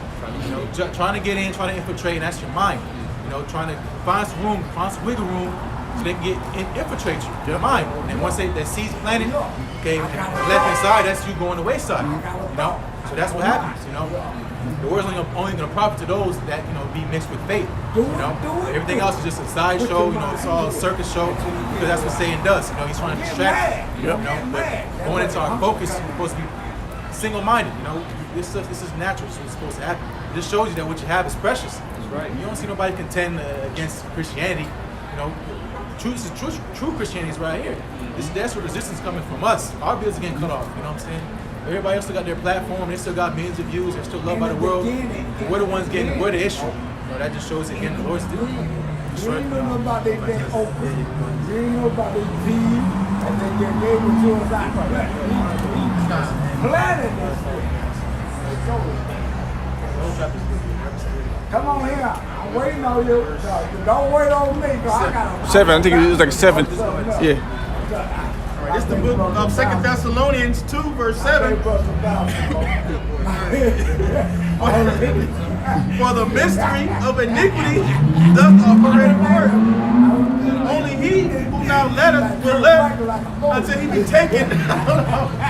out of the way. Yep. So the Lord gotta take this devil out the way. You know, and they're going to, hey, these mouths must be stopped. You know, all this scoffing and stuff like that. It's funny, you know, we laugh because we know this man's end is not gonna be too good. You know, and it's unfortunate, you know, because we really love our people, you know, but they don't show the same love back. It's not unconditional. You know, so that's what the Lord is, hey, He's gonna put a spirit on us that these people that have given us trouble and bothering us, they're not gonna last too long. You know. Go ahead. They don't even know it, you know. Verse 8. And then shall that wicked be revealed, whom the Lord shall consume with the spirit of his mouth, and shall destroy with the brightness of his coming. Yep, so these thermonuclear missiles, that's the big shut up. You know, all that, shut up, okay? That's these thermonuclear missiles. Yep. Because that's what the time we're coming into, the time of trouble. All this game and playing and stuff, you can do all this shit now because you have liberty. You can ride your bike, you can do all that bullshit because you have liberty. So when the time comes that's taken away from, you can't do none of that no more. You know, because all them things you took not into account, you're gonna have to, because everything we see is being monitored. You know, you're good, you're bad, you're ugly, everything. You know, where it says the sentence against the evil work is not executed speedily. Therefore, the hearts of sons of men is fully set to do evil. He don't even consider he's doing evil. That's why you don't give him no attention because wait, there's no reason with a devil. Okay, you don't need a reason with demons because there's no reason. Maybe that's supposed to be a women's spirit. And then when the martial law troops are posted up on every block, on every corner, and every block, you can't do nothing. Martial law, you're not gonna be doing all this stuff, man. You worried about a virus. You worried about the martial law troops. Oh, don't go outside. You can't go outside at this time. They're gonna get you. We gotta go grocery shopping, but we can't go to the grocery store because they're blocking it all off. You know, then what? And that's the trap. Yeah. That's what Satan's gonna be like, hey, I got you. Take this chip. There it is. Straight. Yep. All that stuff you worried about, you good. Get the chip. Right? That's gonna be you getting some thermonuclear missiles. Right as stuff is coming. Right. Come on here. Go back. Verse 9. Even him who's coming is after the working of Satan. Yep, so we went into earlier, going into those false Jews, the synagogue of Satan. They work the devil's work. Right? And they run the earth right now. Job 9:24. Right? So everybody else, you know, because he going to his work, you know, it says though hand join a hand. You know, so everybody else that join a hand building with this devil, Satan, they're gonna be destroyed too. Right? Whether you know it or not, you know, there's a lot of people they unconsciously serve the devil. You know, they're just blinded. We're gonna go into that. They're blinded, you know. With all power and signs and lying wonders. Yep, so that's that ultimate that chip. Signs, lying wonders, going into his technology. You got buzzing motorcycles and stuff like that. You know, this is just miracles. You can get to LA to New York in 3 hours, 4 hours. That's a miracle. That kind of journey back then, that would take months. Years. Years. You know what I'm saying? Paul's journeys, if Magic had a car, it would be one book. You know? But going to this devil in time now, the Lord gave this man the ability to go into what? His wickedness. You know what I'm saying? Go ahead. Verse 10. And with all deceivableness of unrighteousness in them that perish, because they receive not the love of the truth. So there it is. They receive not the love of the truth. Okay? Majority of our people have not received love of truth because they've been deceived. They've been deceived. They took that. They bit that apple, but it's not an apple. Doing it to philosophies, and that shit tastes good. You know. Yep. And if the bread of deceit, it tastes good. You know, until it hits your belly. Okay. What? The reality of things starts kicking in. Like I got a bad fucking deal. And that's when people are gonna realize they had the bad deal. They took they signed their name on the wrong line. You sure did. You know. Bad deal. They woke up from that big ass headache now, hangover. They're gonna realize that they're lost, confused, and they're getting ready to be destroyed. And with all deceivableness of unrighteousness in them that perish, because they have received not the love of the truth, that they might be saved. Because it says receive with meekness. The graphic words able to save your soul. People are not going humble down. You know, they have the answers. So let them have it. Let the 50 be 50 still. There's no reason to debate. I'm not gonna get upset over somebody that just don't want to get it. You just move on. Save yourself the stress. You know, at the end of the day, you're gonna have to find your mind now. Thoughts like, man, fuck this nigga, bro. Just don't even give no energy. Go home, do what you gotta do. Make sure you're studying, fasting, whatever you gotta do to make sure you're on the good side. Try to find favor in the time of coming. Verse 11. And for this cause, the Most High shall send them strong delusion that they should believe a lie, that they all might be damned who believe not the truth, but had pleasure in unrighteousness. So the deceiver and the deceiver are his. Okay, the Lord set these people up to be destroyed. Right? They're set up for the kill. Okay, their damnation. All right, the Lord blinded them. He don't want them. Right, that's scary. You know, so it's a extremely thin line. All right, and it says a thin line between love and hate. A very fucking thin line. Okay, and there's a thin line between love and hate, and it's gonna be a big difference when it's time we're coming into. The Lord gonna show how much He really hates His wicked in this world. Okay, and He's gonna show how much He really loves His elect. You know what I'm saying? Final good point, probably end off. Brother, probably go to 15. Yeah, right. Verse